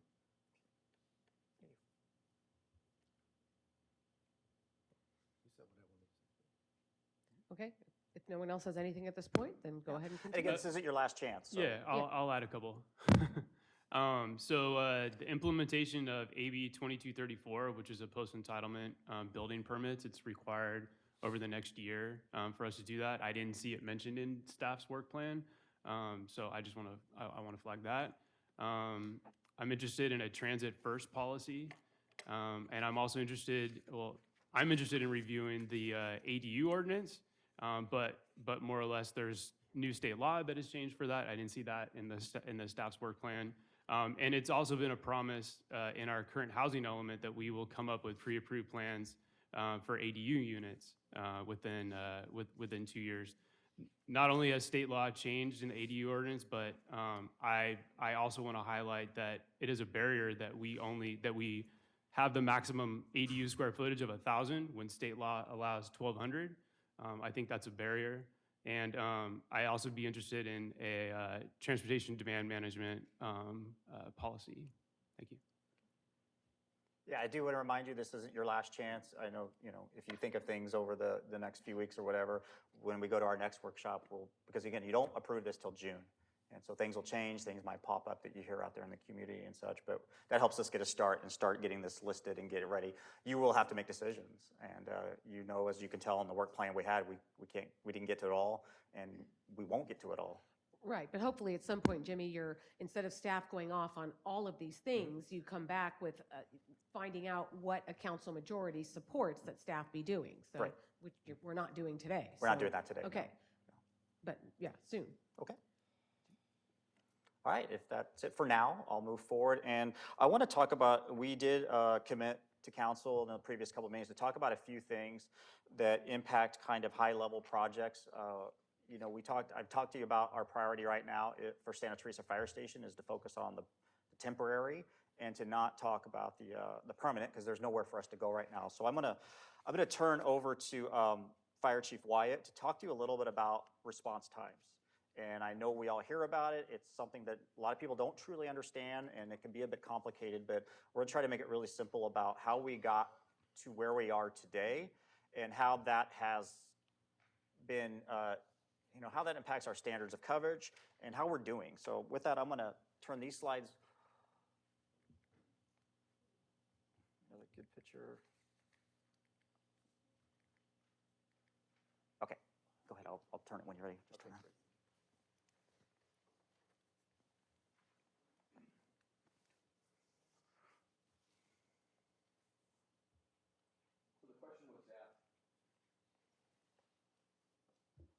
So the question was asked about Santa Teresa and are we meeting its required response times? Right now, we have, according to the city's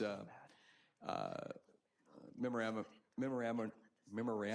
of understanding with 2805, we have a minimum of 9 firefighters on duty at any given time.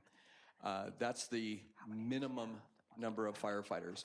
With the Santa Teresa unit, we've got 2 additional firefighters for a total of 11. There's no agreement or commitment that we're going to staff the Santa Teresa unit at all times. However, when we do staff it, which is most of the time, it's for 12 hours, and it typically is staffed with a Wildland Type 6 engine that carries some water and does have some firefighter capabilities. However, it's not a full-on engine that can do all hazards. It's primarily designed for, as the name implies, wildland firefighting. However, it also brings 1 captain and 1 paramedic. Actually, I have 1 firefighter there, but typically our firefighters are all medics. And so they do provide ALS care, and they do stop the clock when it comes to an EMS call. However, that's not a full staffing that we would use, staffing model that we use throughout the city. I just want to emphasize that. Our Wildland Type 6 engine, according to the MOU, is to be used for overstrength, meaning the additional 2 firefighters that we have above the 9 minimum standard. And it's primarily used during the summertime, but we also use our rescue medic in the wintertime. If the rescue medic is down for any reason, then we switch back to the wildland unit. The one part of that is that it cannot be responded by itself. In other words, if there's a 911 call anywhere in the district, it must also have an additional engine company responding with it so that it gives a total of 5 personnel. So that is one drawback in the current configuration that we have. We also, as far as the question was asked about downstaffing and upstaffing the Santa Teresa unit, we've downstaffed it 8 times in the past fiscal year. And I'm sorry, we've upstaffed 8 times in the past fiscal year and downstaffed during the same time period 11 times. So the typical things that would cause us to upstaff is red flag situations or like in the recent potential flooding, the inclement weather that was anticipating potential flooding, we went ahead and increased the staffing of the Santa Teresa for 24 hours with 3-0. In other words, they were a full-on engine company, thus providing us 4 companies throughout the city for coverage. And I'll take any questions that you have for that page. Go ahead. Chief, so if somebody falls off of a ladder out there and hurts themselves, you have to respond with 2 trucks? Yes.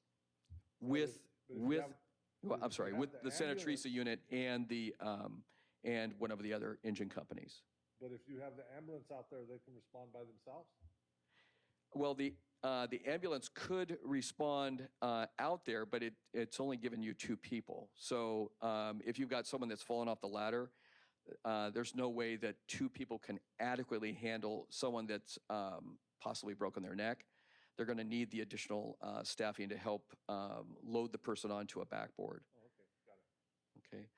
Okay. Let me also add something too, is that when we think of medical calls, this is everything from, somebody may have cut their finger and it's bleeding somewhat severely, sore throat, all the way to cardiac arrest.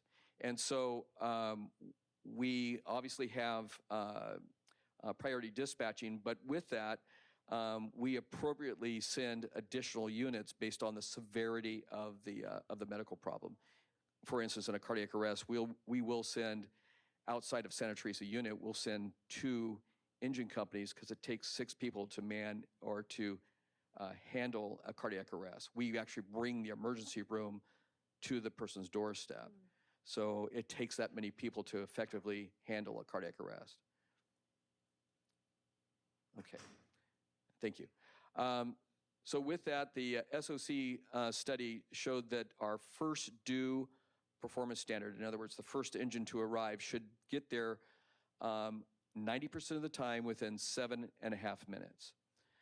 And that's obviously based on a fully operational, all 4 stations fully operational. We're not there yet. We have 3.5 stations that are currently operational. So that brings us to the comparison of our response times. And if you look at the graph, you'll see on the very first one on the left there, the taller looks like a gray, if you will, or brown. There we go. It's a brown. That number is, I almost need a magnifying glass on this one. It looks like 10 minutes and 53 seconds, right? So that's what we started with in 2018. We've been able to reduce for that Santa Teresa district down to 8 minutes and I can't read the last 59. Okay, so we've knocked off even at a part-time rig about 2 minutes off of our response time. The other districts, and I think the next one over is, if I'm not mistaken, Sunrise, slightly higher, but I can explain that. The other one is our LA station. They've actually improved the response time for 2022, and then the last one is the Chestnut station. Why we're not reaching the 7.5 minutes across the board 90% of the time, it's just like I stated. We're at 3.5 stations functioning. It's like having a vehicle with 4 tires. If you've got one of them that's half filled up, you're not going to get there as quickly. When we get to the point where we have all 4 stations fully staffed, you will see the numbers start to go down. And I'll take any questions on that. Wait, say that again? You think that if we had 4 fully staffed stations that this would bring those numbers down is because Yes. engines are going into other districts and they're out of position, they're not Correct. at their station? I'm going to go back to the Santa Teresa model. Every 911 call, we're drawing from another district. Yeah. So we're cutting our effective force in half just to handle 1 call in Santa Teresa. Understood. So if all 4 of them were to independently handle their own, most of them EMS calls, in their own district, yes, the times would go down.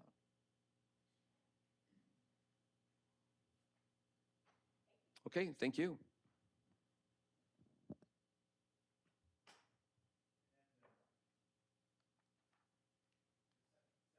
We told council we would bring back today was the dispatcher situation. So Police Chief Espinosa.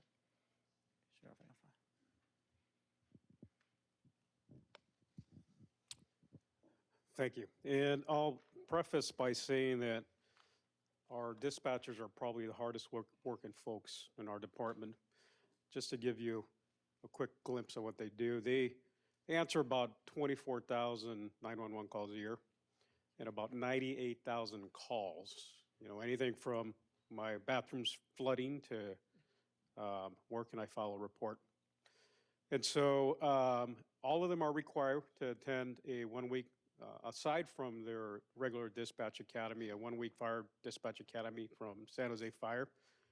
And when they leave, we have to backfill with overtime.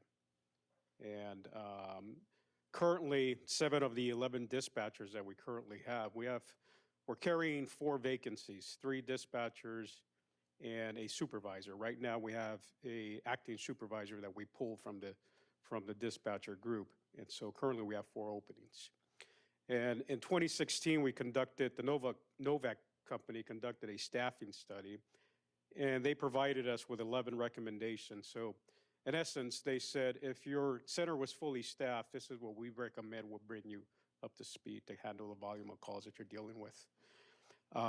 Nationwide, there is a shortage of dispatchers, so you know certainly that is a challenge trying to recruit as well. And they dispatch police and fire, so that's a heavy workload. 2 separate, particularly for those that are trainees that are new to the profession and they have to learn that. It's a lot of work. So the trainee program, we're constantly trying to evaluate and see how we could modify it to make sure that that our dispatchers are being successful getting through the program. But it's a challenge. It's a constant challenge. 5 weeks of a dispatcher's training is it's dedicated for them to learn to dispatch fire in the fire channel. And on a regular shift, they are scheduled so that they alternate. And just like anything else, it's a perishable skills. We want to make sure they stay sharp on that. Next, can I get the next slide on there? I covered this about them having the requirement to attend San Jose.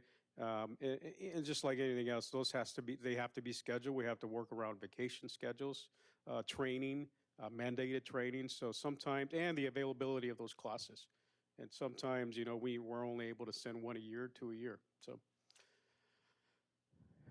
out of the 11 dispatchers that we currently have, 7 of them have completed the fire academy.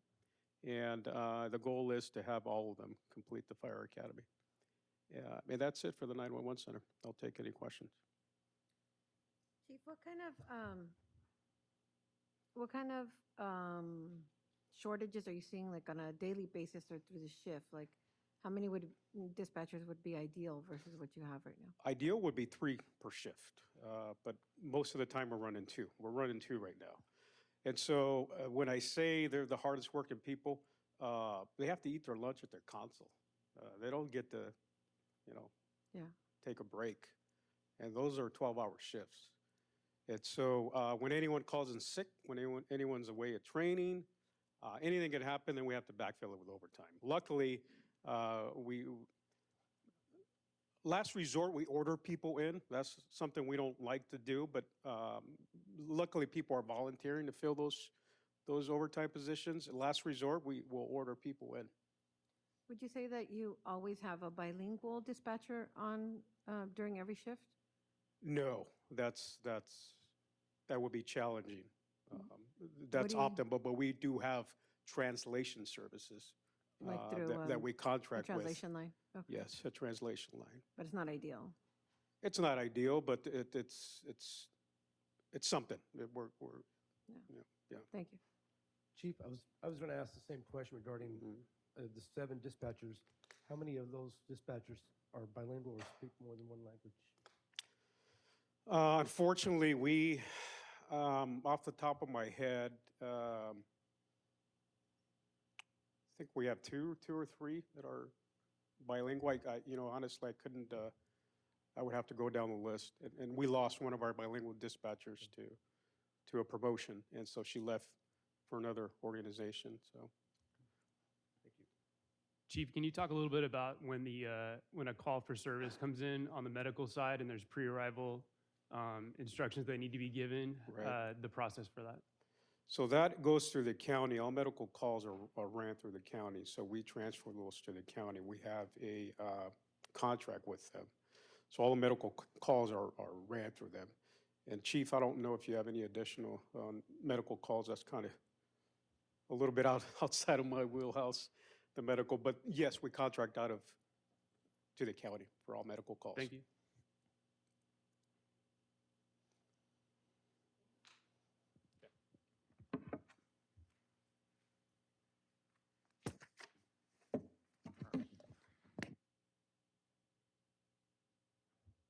And it's till the next, the final public comment section. So I'm going to get to the last item that I have, and then we will finish up with a summary and next steps, and then Bryce is going to show you a slide of all the things you asked us to bring back.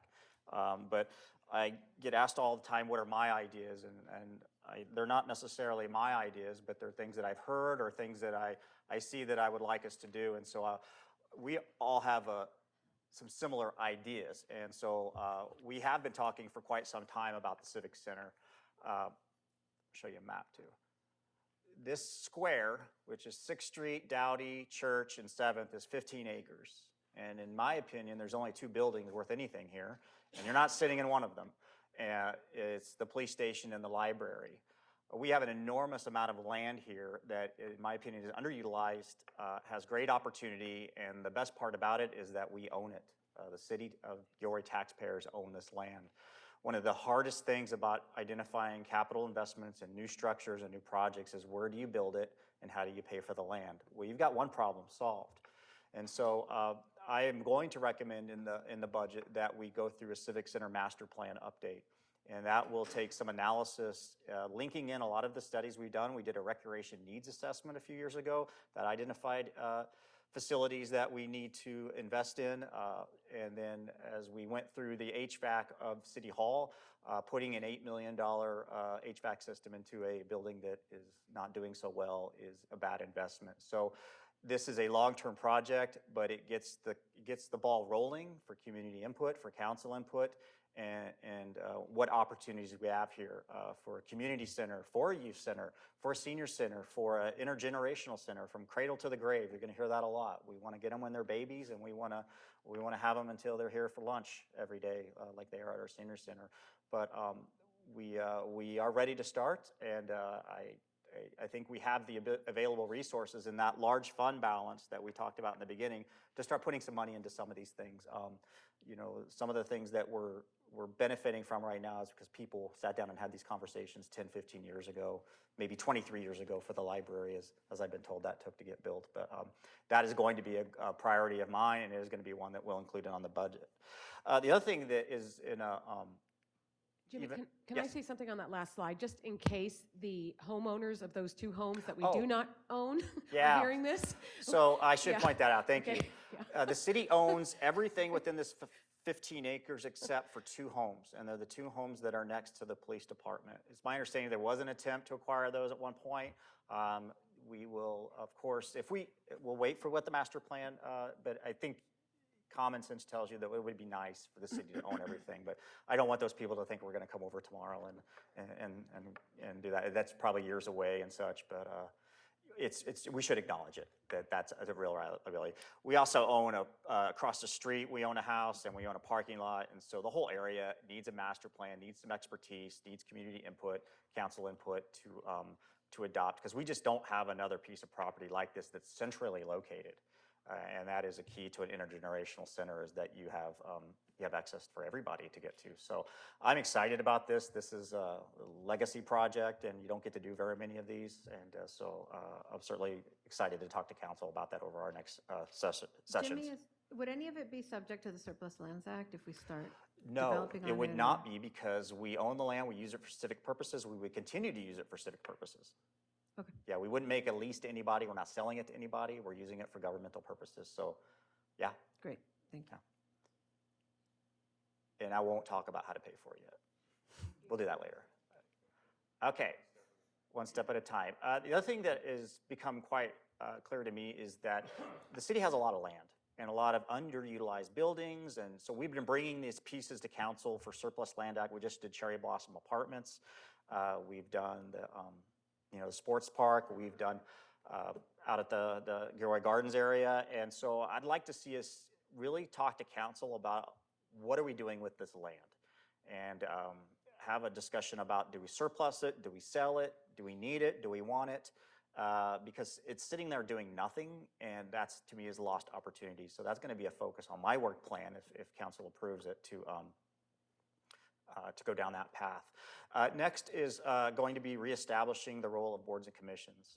We, during COVID, I think got a little out of touch with our boards and commissions. I'm dedicated to reestablishing and formalizing the role. I think as we get new people on board, they don't necessarily clearly understand what their role is. And I take responsibility for making sure that they provide counsel, and even myself, as actually says in the charter, that they advise the city administrator of what's going on in the community. We can't all be, I can't be everywhere, you can't be everywhere, and I think they can have a more defined and more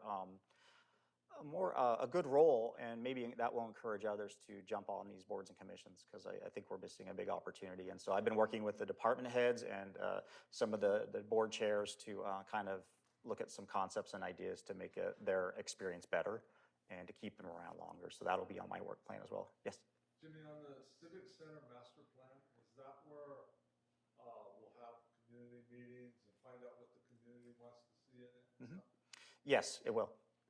Jimmy, sorry, I guess this is where I can jump in for this discussion. Go for it, yeah.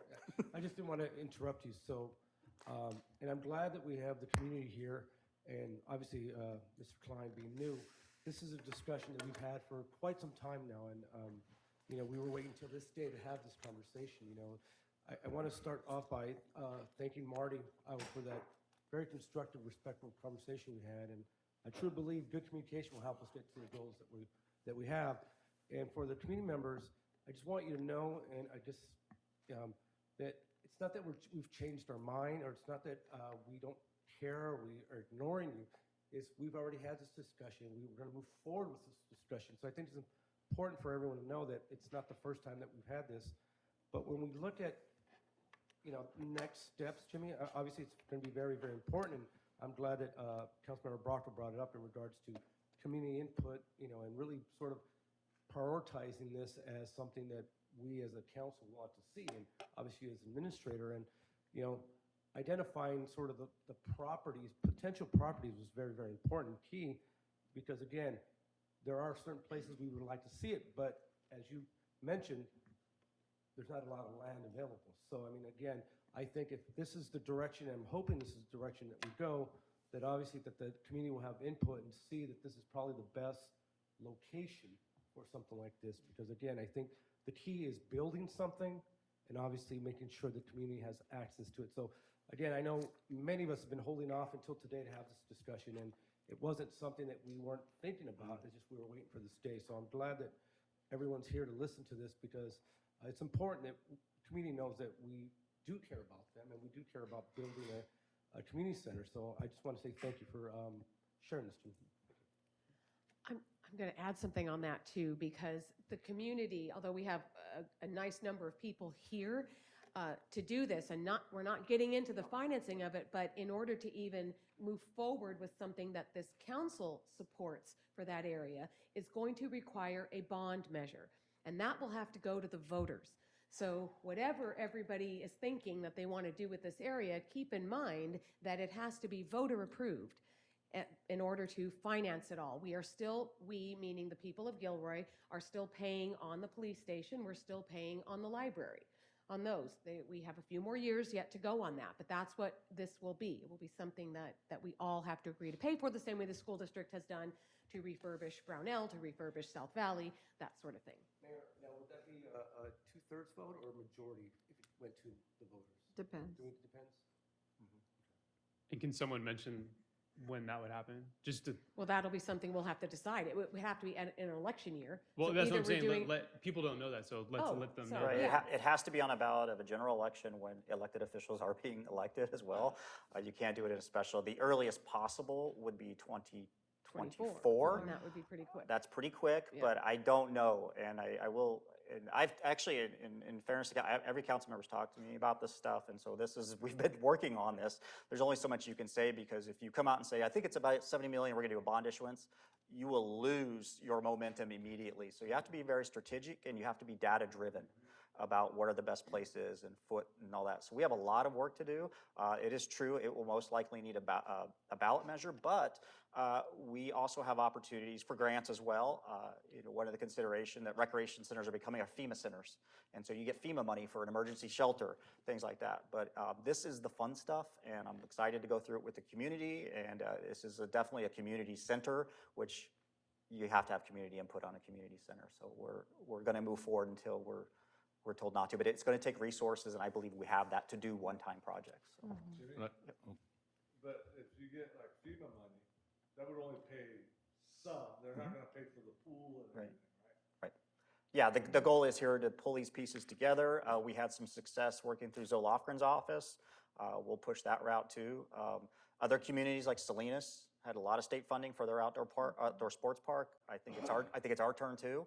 Yeah. So we're gonna work and beg, borrow, and maybe even borderline steal to help pay for this, because we get that there is a library and a police station, and I can tell you this right now: people do not want to pay money for a new city hall. That is not very exciting. It's boring. But if you do it as the whole concept of the Civic Center and time to replace your assets, I think we have a chance, and so I'm excited about that. Are we going to pursue state money and do the necessary studies to show the state that we don't have enough parkland, that areas like east side of San Jose do not have equity in terms of recreational facilities and parkland? Do we have that data accessible, or is that part of what we can do to make sure we can get matching grants, or qualify for state grants and health grants and things like that? Yeah, and that data is available, and I can't speak to the specifics of what that data is, but that has been very beneficial in helping us get money in other places that we didn't realize we could get. Yeah. And so, yes. Yeah. And like you said, the real upside of this is we own the property, and that's always a big hurdle in any project that you have, getting the land out of the way. So that's out of the way. And I'll say, I'm going to mention Morgan Hill for the last time, and I probably won't ever say that name again. Remember, they did not go to the ballot for this. They did it through the RDA. The voters had no say. And so you're paying for it, but you never voted for it. And if you're in Morgan Hill, you may not know that. And that's all I'm ever going to talk about that place. So with that, I think I'm going to take a break. Yes, so it is now just past 12:30. This is the continuation of the 2 public comments that we had, because we just limited 15 minutes. So this is for people who have not yet had a chance to speak. That's what this is for, and we're not limiting it to 15 minutes. So we're going to go until everybody who has not yet had their 2 minutes gets the 2 minutes that they have to say. So I'm going to ask the city clerk to call people up, and there will be no stop time so long as you have not already spoken. Mayor, because we discussed other things since the last public comment period, would we allow for people to speak on a different subject? Because there's a whole lot of other things that came up. I know, You what I mean? but they were all on the thing. Otherwise, you don't have the same 2 minutes for everybody.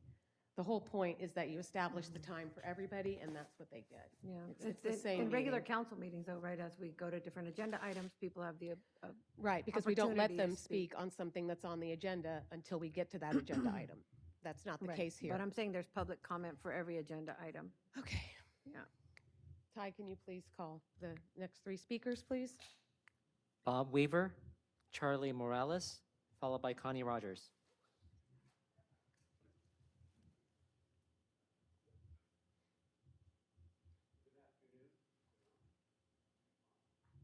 Afternoon. I want to talk about something that's a general overriding umbrella issue. I was not particularly happy with the management policies of the previous city administrator. He was known to be a micromanager, and I think that put an onus on staff.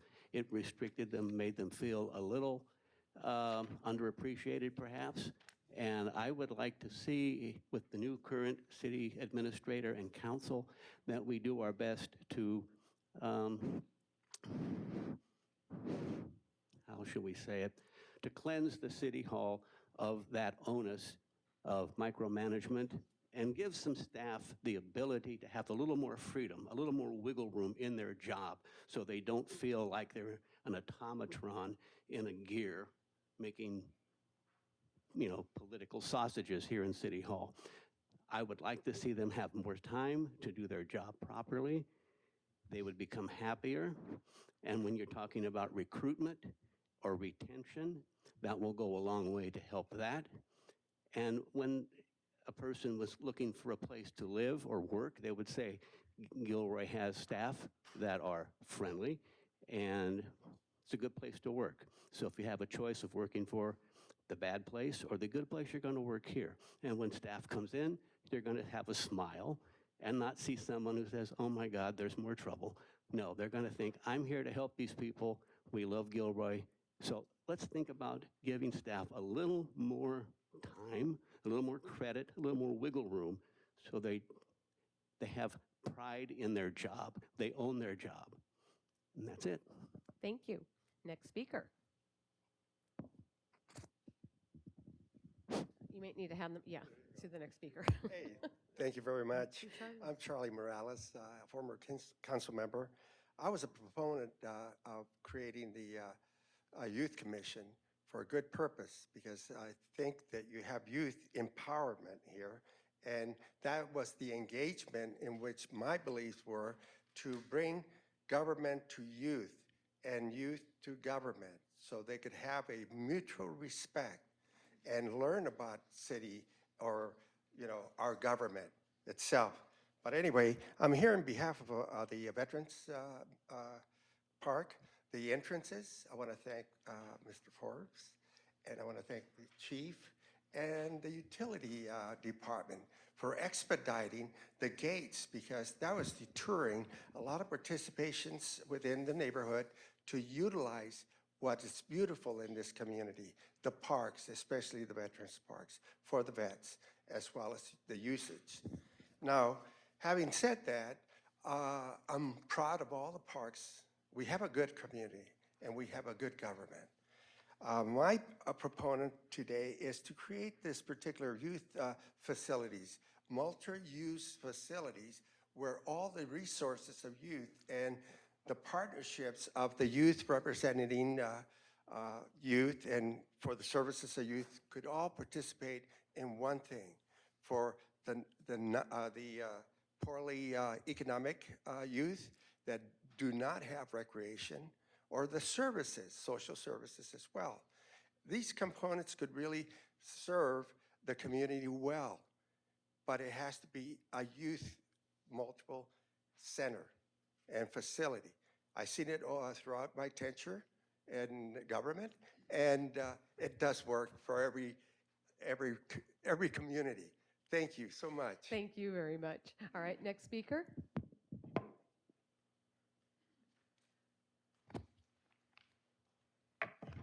Good afternoon. I'm Connie Rogers, and I'm from the Historical Society. But you can see former city councilmen never don't lose their interest in what goes on here. So the first thing I want to mention is to say the Historical Society has a really great partnership with the city. And you own the building, but we provide the services at the city's museum. And we just renewed our lease agreement to 2030, which was a compliment, I believe, and things seem to be going well. But I want to thank you for what the city provides, taking care of the building, paying the utilities, providing computers and IT support. We couldn't do it ourselves, and we're proud to be representing the city. The second thing I want to thank you for is getting solar panels. Yay! Because maybe you'll save on your utility bills, and it will help our climate action plan. And the last thing I'd like to mention is the Miller Red Barn. It's finished almost, except for the interior displays, I believe, and it looks really great. I would love to see the city work on getting a concessionaire for the building that could run programs and events there and make money for the city, perhaps. It would also help our tourism focus. And I'm almost out of time, so I hope you can work on that too. Thank you. Thank you. Next speakers? Next three speakers are Alicia Hernandez, Terrence Fugazi, followed by David Leal.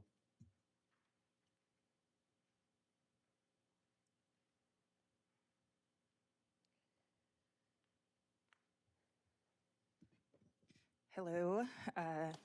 First of all, I want to say thank you to all the city staff and city council for all you do for my hometown. I appreciate it. I'm not one to like to public speak. I like to be behind the scenes, so bear with me, please. The first thing that I want to bring to your attention, Jimmy talked about it earlier, was council chambers audio and visual modernization. I'd like to see Zoom access. I'd like to see public comment via Zoom. Hollister allows it, Morgan Hill allows it, San Jose allows it. You know, I'm a mother of 2 young children, so it's hard for me to get down here Monday nights. But I love listening to pre-recorded council meetings or live council meetings via the stream. Breathe. My other one is I like to be in the know. I'm nosy. I like to know what's going on in our community. Previous years, I was able to listen in on a police scanner. I'm not sure if that still exists or, you know, maybe I'm just not finding it. I know there is a Senate bill that was proposed to, I guess there was an issue with confidential information being passed through the airwaves. So I'm hoping that we can restore public access to that radio traffic so we can be in the know of what's going on in our community, because the RIMS portal only provides limited amount of information. So yeah, that's all I have. Thank you. Thank you. Next speaker.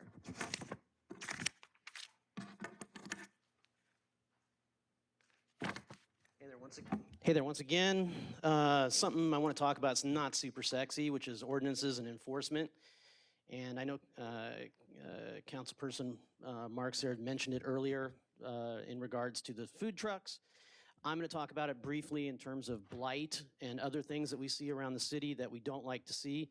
Had a great presentation in the last council meeting from the quality of life officers and everything. It was very enlightening.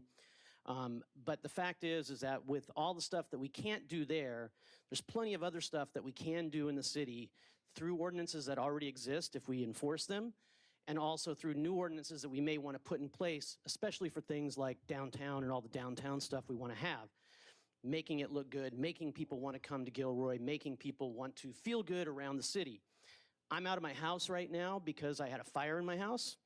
I'm now living at the Hampton Inn. I never spend much time at that end of the city, but I can tell you it's an interesting area of the city, and it's the gateway to our city. So while I've been there, I've seen wrestling teams come in. I've seen all sorts of people from all around the country come to Gilroy, and right across from the entrance of there is the most disgusting stuff you've ever seen. Now, it's on private property, and why don't we enforce it? I don't know. We probably have codes against this. There's piles of pallets there. Just the other night, there was a 12-foot by 12-foot by 12-foot high bonfire right behind all the trailers. Called 911, nobody came out. Went inside, talked to the manager at the hotel, and he laughed at me and he said, yeah, I call people out here all the time. They don't come because whatever, or they drive through the parking lot. So this is not anything against any of the city staff or our hardworking people that we have. These people, I'm sure, have a ton of apathy around enforcing all of these things that they have. We need to have ordinances. We need to have them enforced. Thank you. Next speaker.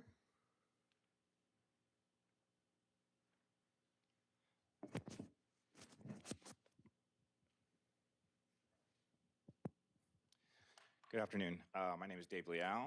I'm not good at public speaking. Yeah, we can hear you. Well, you just turned it off. Yeah, I think you just weren't holding it to your Okay. mouth. Okay. So anyhow, Dave Leal, I'm not good at public speaking, so you know. So anyhow, recently I invested some money in downtown Gilroy, the bowling alley and some other projects. So far the city's been working with me, so it's great, thank you. A couple of my concerns are, I think it would be nice to have a liaison between the business owners with the city. So if I need to talk to someone, I go to one person, and it makes it so much more easier for me to communicate with them and try to get some information from them regarding, you know, permits, tree issues, the facade upgrades, whatever it may be. Another thing regarding the street vendors out in front of the different restaurants and so forth.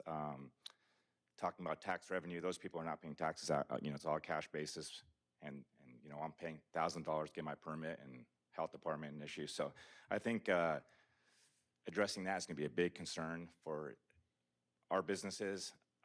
Other businesses want to come downtown Gilroy. I have another building that I'm trying to get leased out to a restaurant, and if they drive downtown and they see these food carts, it's going to deter them from investing in downtown.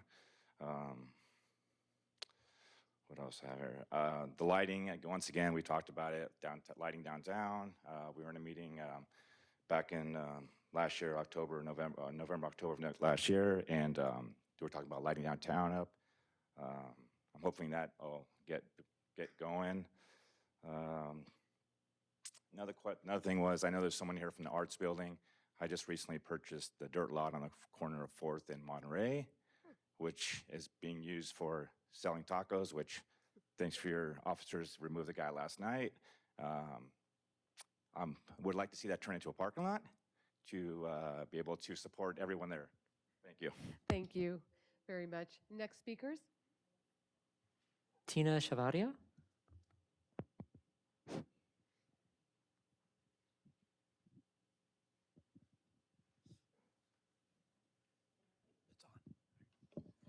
Good afternoon. I'm also with Garas, and I'm here also to speak about the youth center. So the pictures that Sally brought up are not just pieces of paper, they're actually buildings. And we really need a youth center here. And I know you say we have one. That's not a youth center. That's just a building that's not even open for the youth. And I know because I raised 3 boys here, and I had nowhere to take them. And not, there was a lot of other programs that I can go to, but nobody would help them. Carlos was the only one that would reach out, and Raimundo actually saved my son. And I think if we had more opportunities and more resources, a lot of us families wouldn't have to go through all this. And I think you guys always talk about putting this and taking funds and doing this. You should really, really look into a real youth center because we need it. And if you want Gilroy to go ahead and move forward and be a better city, start with our youth. Give them something to do. I made a comment, and it's kind of rude, but it's a comment. You see the police station. That's our only youth center we really have, if you think about it. What do they provide? Free food? Free education? At the cost of what? As their souls. Why not put a youth center where it could be productive, where they can actually keep their souls and do something? And instead of going to jail and getting into drugs and gangs, put the money into that.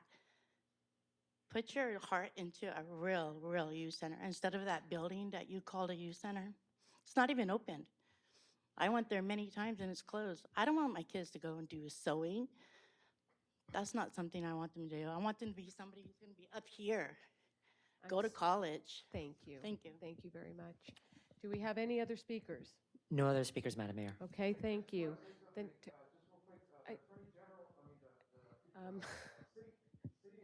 you want to do something? Okay. Okay, we're gonna move forward here. Okay. Okay, I'm going to continue with the strategic planning. We're not going to address this right now. I think it's important, Jimmy, comment is that we within the get, control of the that we mayor get a who's running the legal meeting. opinion from our city attorney on this. Well, public comment is within the control of the mayor, and there are 3 public comment sessions at this meeting, and she's running that and then is doing it appropriately. So it doesn't have to do with the amount of agenda items No, and not- the not- public's not for right. this- not An for this opportunity kind to of meeting. speak to different Everyone has items had that we're an equal discussing? opportunity not to for this speak. meeting, no. This is the third. Because you've already spoken. Okay. I want to talk about revenues and taxes. I don't want to have to call the Santa Clara County grand jury to look at this. This is wrong. You should allow. Okay, I'm going to move on. I'm sorry, but I'm going to do my job, and it sounds like we have done what we're supposed to do. You can disagree with how that was done, but I'm just going to continue, and I'm sorry. So carrying on what we had talked about previously, I ended up at, with boards and policies.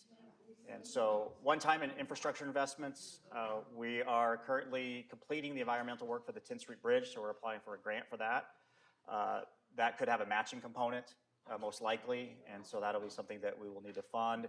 And then, of course, we'll bring recommendations for the 5-year street maintenance program, and then whatever cost we are going to absorb for the 8th and Alexander project, which could be impact fees or permitting fees or something like that. So those are big infrastructure investments that address a lot of our needs. And then lastly, I told these groups that I would certainly put them in the queue to discuss about how we could find opportunities for these recreational activities, pickleball, BMX, and disc golf. And we will certainly put that on the work plan and work through our boards and commissions to identify some of the best places where maybe this could occur. There are different opinions about where certain sports go, and we will go through the process and identify what the recommendation is, and then if we want to fund it. And so lastly, another item that I will bring forward for one-time investment is some of the recreation facilities we do have. The bathrooms that we have are very old, and some of them are locked up, and so it's time to put in solid buildings with, institution grade toilets so they don't get blown up or hit with sledgehammers and such. So that is something that I'll be bringing forward to put some money into the parks. But again, one-time money.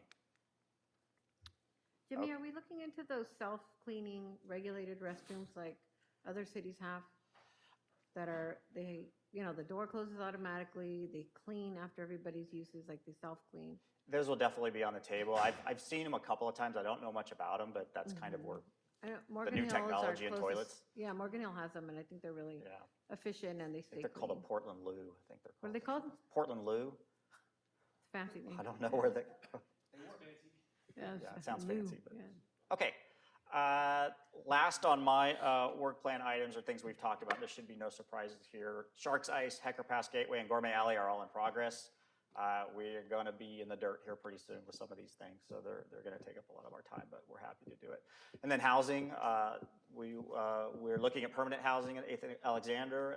The mayor and I have made several visits, and we'll come back with a report to council about what we've seen for temporary housing and even temporary emergency housing. The Armory is an emergency shelter, but it doesn't fit all of our needs, and so that feeds into the next as Gilroy as a safety net.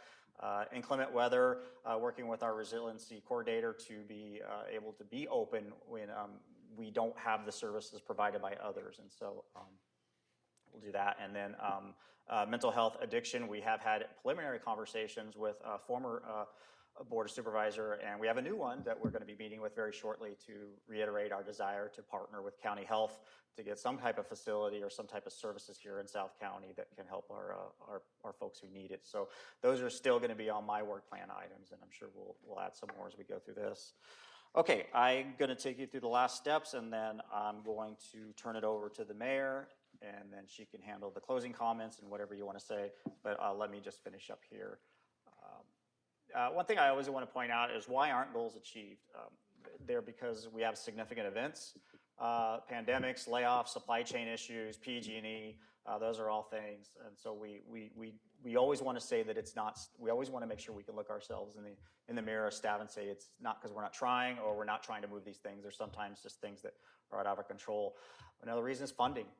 You know, we always have more projects and more unmet needs than we'll have money, so we prioritize. But other thing is too, is change in focus. New goals, new opportunities. 3-4 years ago, things like Shark's Ice, the 536, all those things were not even on our radar too much. Downtown Gourmet Alley. So they come up, and 8th and Alexander, they come up, and we focus on those, and that's what organizations have to do. They have to be nimble, and they have to be willing to change. And then additional mandated requirements that we run into. So all things we've talked about as we went through the work plan and why some things. But we're always going to have more goals than we have time and resources to do, and that's okay. We should always have more goals and more ideas and more things than we have, and never be like, oh, we're done with all of them. So that's just the reality we work in. Okay, so Bryce is going to put up a slide for you to just show you what we're going to come back with. And while he's doing that, I'm going to show you the next steps. We have our first budget workshop in a little over a month, and we'll have a strategic plan review. We'll talk about what we talked about today, what we heard from you, report backs, things like that, any changes to our goals and our priorities, and we will start working with you on department work plans and showing you what we have in mind. And then, you, as we said, you will have to give us some direction about where things go. We are going to have more work plan items than we know we can get done. That's going to be the case, and some are just going to have to be prioritized. And then we'll have a second budget workshop in May where we introduce the budget and we have a completed strategic implementation plan for you that aligns with the budget. And so that's when we'll present that to you. And then in June, you'll have strategic plan adoption and budget adoption. We also have community budgeting work meetings scheduled in here, in person in Spanish and on Zoom as well, or whatever we're using in multi-languages for community input. And unfortunately, we don't tend to get a lot of attendance, so I hope we do this go around. And so I want to show you two more pictures. We always have a picture of Maverick, that's the canine, and then this is going to end everybody with a smile. We paved the post office lane, so you're welcome. Okay, Bryce is going to put up the slides so we make sure we didn't forget anything that you had mentioned, and then we'll turn it over to the mayor to finish up.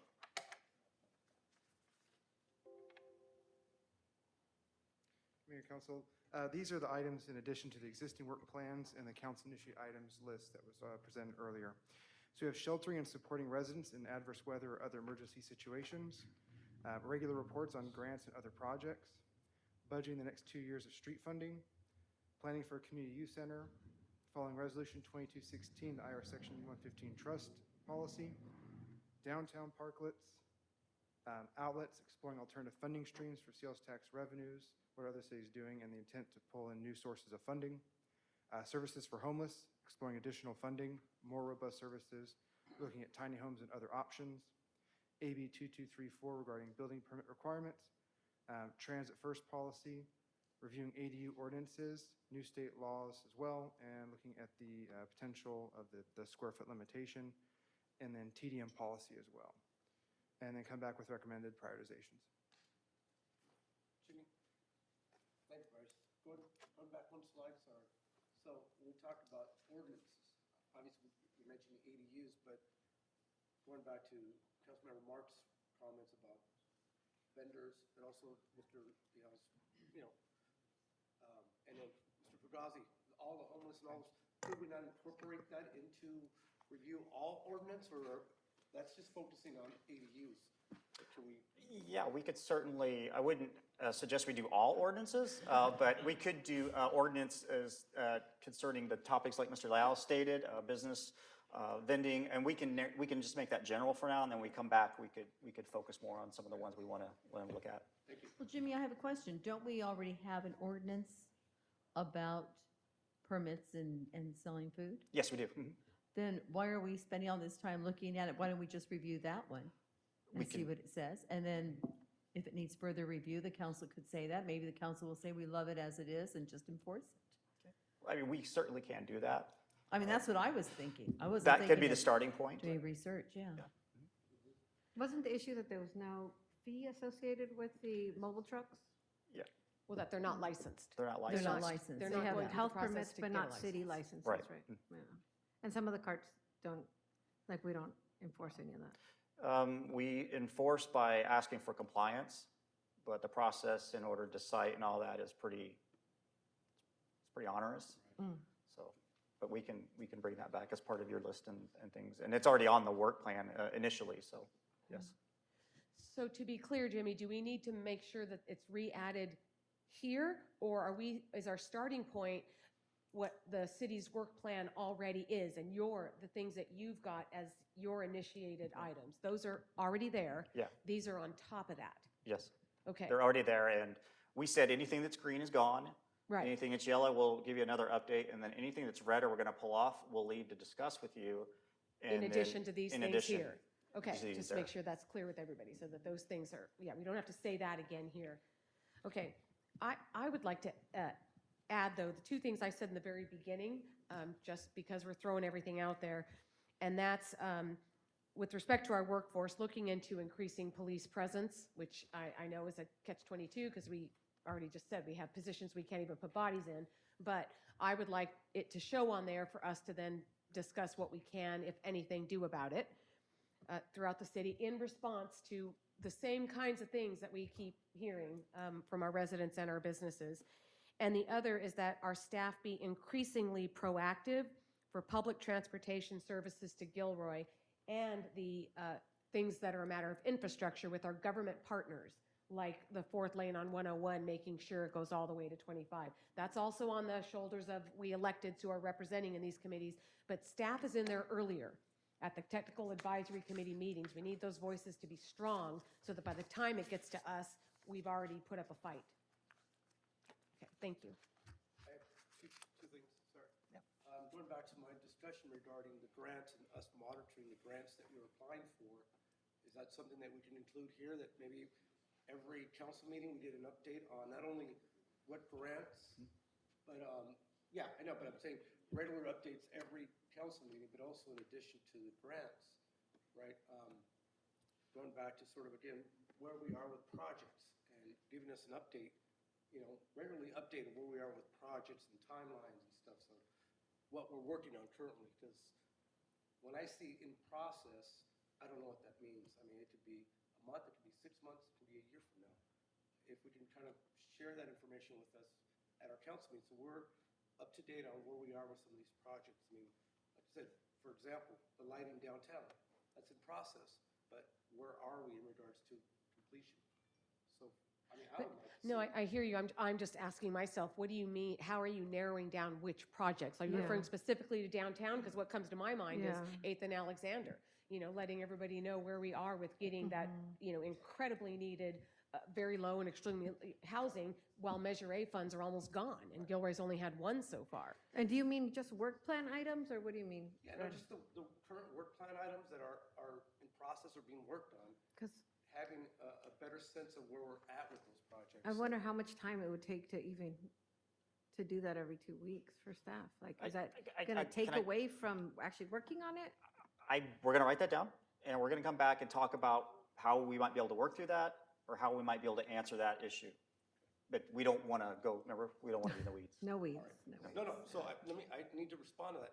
I don't see it as extra work. It's if it's already a template and you're just updating us every couple of weeks, how much time can that take? Lighting, To the person doing the job, it takes time to figure it out. really, it's gonna take that much time to give us an update on these? Not the update itself, right? Jimmy will report at it at our council meeting, but he has to check in with staff that's working on these particular projects and ask them what a timeline is, right? So they have to measure it out. Get this done. It sounds good. Yeah. I know. It sounds great. We makes are a not great going to be soundbite. empowered to put the ball down. Remember, we're policy, and he is 100% staff. I want to make sure that we don't cross that threshold. We're not crossing anything. I'm just saying that we're working with our city manager. I'm not saying we're gonna go to staff, he's updating us on projects and where we're at, so we know where we're at with these things, right? Because a month from now, we're saying, where are we with this? I don't know, right? So again, it's So, not. right, so he'll come back, and don't forget, we as council members can have regular monthly meetings with staff where you can have your personal questions, answered. Not with staff, with the city manager. With the city, correct. Yeah. Well, that is staff to us, is the Yeah, I city don't like to manager. step over the line. No, that's right. It could be with department heads too. And department heads too. That's fine. Okay. I don't know why I'm the one bringing this up, since I was the one who voted not to pursue, but no one has addressed the agricultural thing. Is that because it's already having agricultural uses? Because we said we would look at that at the strategic planning. And so I just want to make sure that anybody who's. The one was that associated with the up there? beekeeping. You mean the beekeeping? Well, it was not just beekeeping, but yes. Oh, yeah. that's Well, why I it's said- It's on there. It was on there But earlier. it's on there, Marie. So That's we why don't- we did bring it up, because you have it Yeah, it's listed on- it as was one on of the there projects. Okay, so that's, no, I saw it on there, but I just want to make sure that that's what was meant. I wasn't one of the ones who pushed it on here. Right. So I just want Right. to make sure that those who did, that it got addressed the way you expected it to get addressed Well, it here. says it's coming. Right, it's That's on all our I'm work saying. plan, but we Yeah. won't Just get to it. asking And you- so we want to talk to council about, is that going to move up or is that, Okay, you know? all right, as long as those who voted for it to be here are satisfied with how it got addressed here. Okay, Okay, I think if that's it, we will return with this, and we will also, we'll put that in your council correspondence as well, in an upcoming council meeting, so you don't have to wait till March to see it. And then we'll see you at the next Jimmy, strategic meeting. is it safe to assume that in the second item, the police presence increase, that the data as to what our ratios are and how they compare to other cities, that'll be included in that? I didn't hear the beginning, I'm sorry. The police presence increase, like that agenda item. I Is th- it safe to assume that the data will be included in that in terms of how we compare to other cities and our Right. ratios and our Yeah, we can do that. budget and stuff? and I Okay. think it's going to first have to see if it has even a majority of council supporting doing anything with that.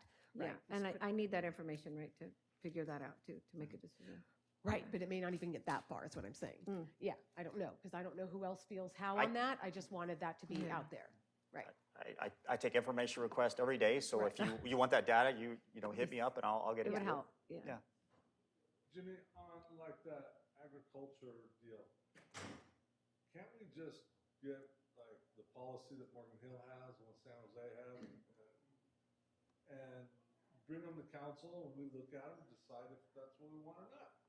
I mean, I don't think we need to reinvent the wheel every time we want a policy on something, when other cities in our area have done it. It's the community outreach portion of it. We can't just as a council just slam that or without going through community outreach so that the community takes part in something that is quite a change. I think what he's saying is, though, you can, to save staff time, you can borrow from another city, bring it to a council meeting, we discuss it, we have community outreach to see if they like it or not. I'm just saying, the Yeah. It would process make of a community long- outreach is staff time consuming. Yeah. And it's But never I just agree one with thing. Fred, That's you know, all I'm about saying. this end process. Oh, I'm thinking about it. I mean, Again, and if it rises to, when staff, if it rises to that level of priority, that's what you want to come back first. I don't hear staff saying it's the actual writing of the ordinance that's the issue. It's getting to that point. I mean, when I'm preparing a tax return, the hours go into before I do the data entry, not the data entry. Yep. Yep. And it would make for a pretty long council meeting if we're wordsmithing policies for everything that we've proposed, comparing other policies from other cities. That's, I mean, if staff can do that for us and help us nail it down to what we've identified as our priorities or our concerns, then I appreciate that. Yeah, and I don't see us it might take extra wordsmithing. time. I see staff bringing us a finished report like they always do. I think what Councilmember Bracco was saying, instead of them writing from scratch, they look at what other cities have implemented to save them time and say, well, we can adopt a little bit from here and here, put it together for a staff report, and then bring it like they always do. Is that what you But meant? it still takes Okay. time, but if Councilmember Bracco is saying, bring this and this city and this city and this city's policies to our council meeting, and then we figure it out, that's, that makes for a long council meeting. Okay, That's what I'm saying. I didn't get that from what he said, Yeah. that we would have to figure it out. Yeah, and I it didn't. still takes staff time to do the former, too. So I think we're at the same place. I think I'm done here. I think I'm going to turn it over to the mayor. It's all right, he'll ask the question. You guys are, He'll ask again, yeah. I mean, and Councilmember, I respect what your comments again, and again, Uh-oh. But you continue to say staff time, staff time, staff time. That's what we're paying them for. But it's Right. finite, No, no, right? I- It has, I- has I a agree beginning with and an you. end I time agree with you, every and day. I agree with you. And Jimmy and knows every I don't week. talk to anybody but the city manager because I go to him with everything. But what I'm saying, and you're hearing it over and over, is I understand there's staff time. It's with any of these projects. But again, we got to be proactive and start moving on stuff. If we keep saying, well, staff time, longer city council meeting, so be it, right? We got to get the stuff done. There's a lot of green on this. There's a lot of objectives and goals that were met. There's a lot of green on here, you know, and it might feel good politically to say this stuff and to push on staff, but we have to be reasonable and we have to manage our expectations and we have to and communicate that to the community as well, right? They are not just doing one thing and they can't measure it out how long it'll take for them to get a response or do research. It's not easy. Okay, let's, yeah, I don't want this to turn into, thank you all for comments. I hope that everybody felt like they had an opportunity to say what was on their mind, to be heard, public and council members alike. That is what we tried to do. I hope this felt constructive to people because it's clear what is going to come back and we massage it from there. And things have to go forward based on how staff tells us they have the time to do and in what order. Okay, so with that, we are adjourned. Thank you, Sounds good. everybody. Thank you. All right, thank you.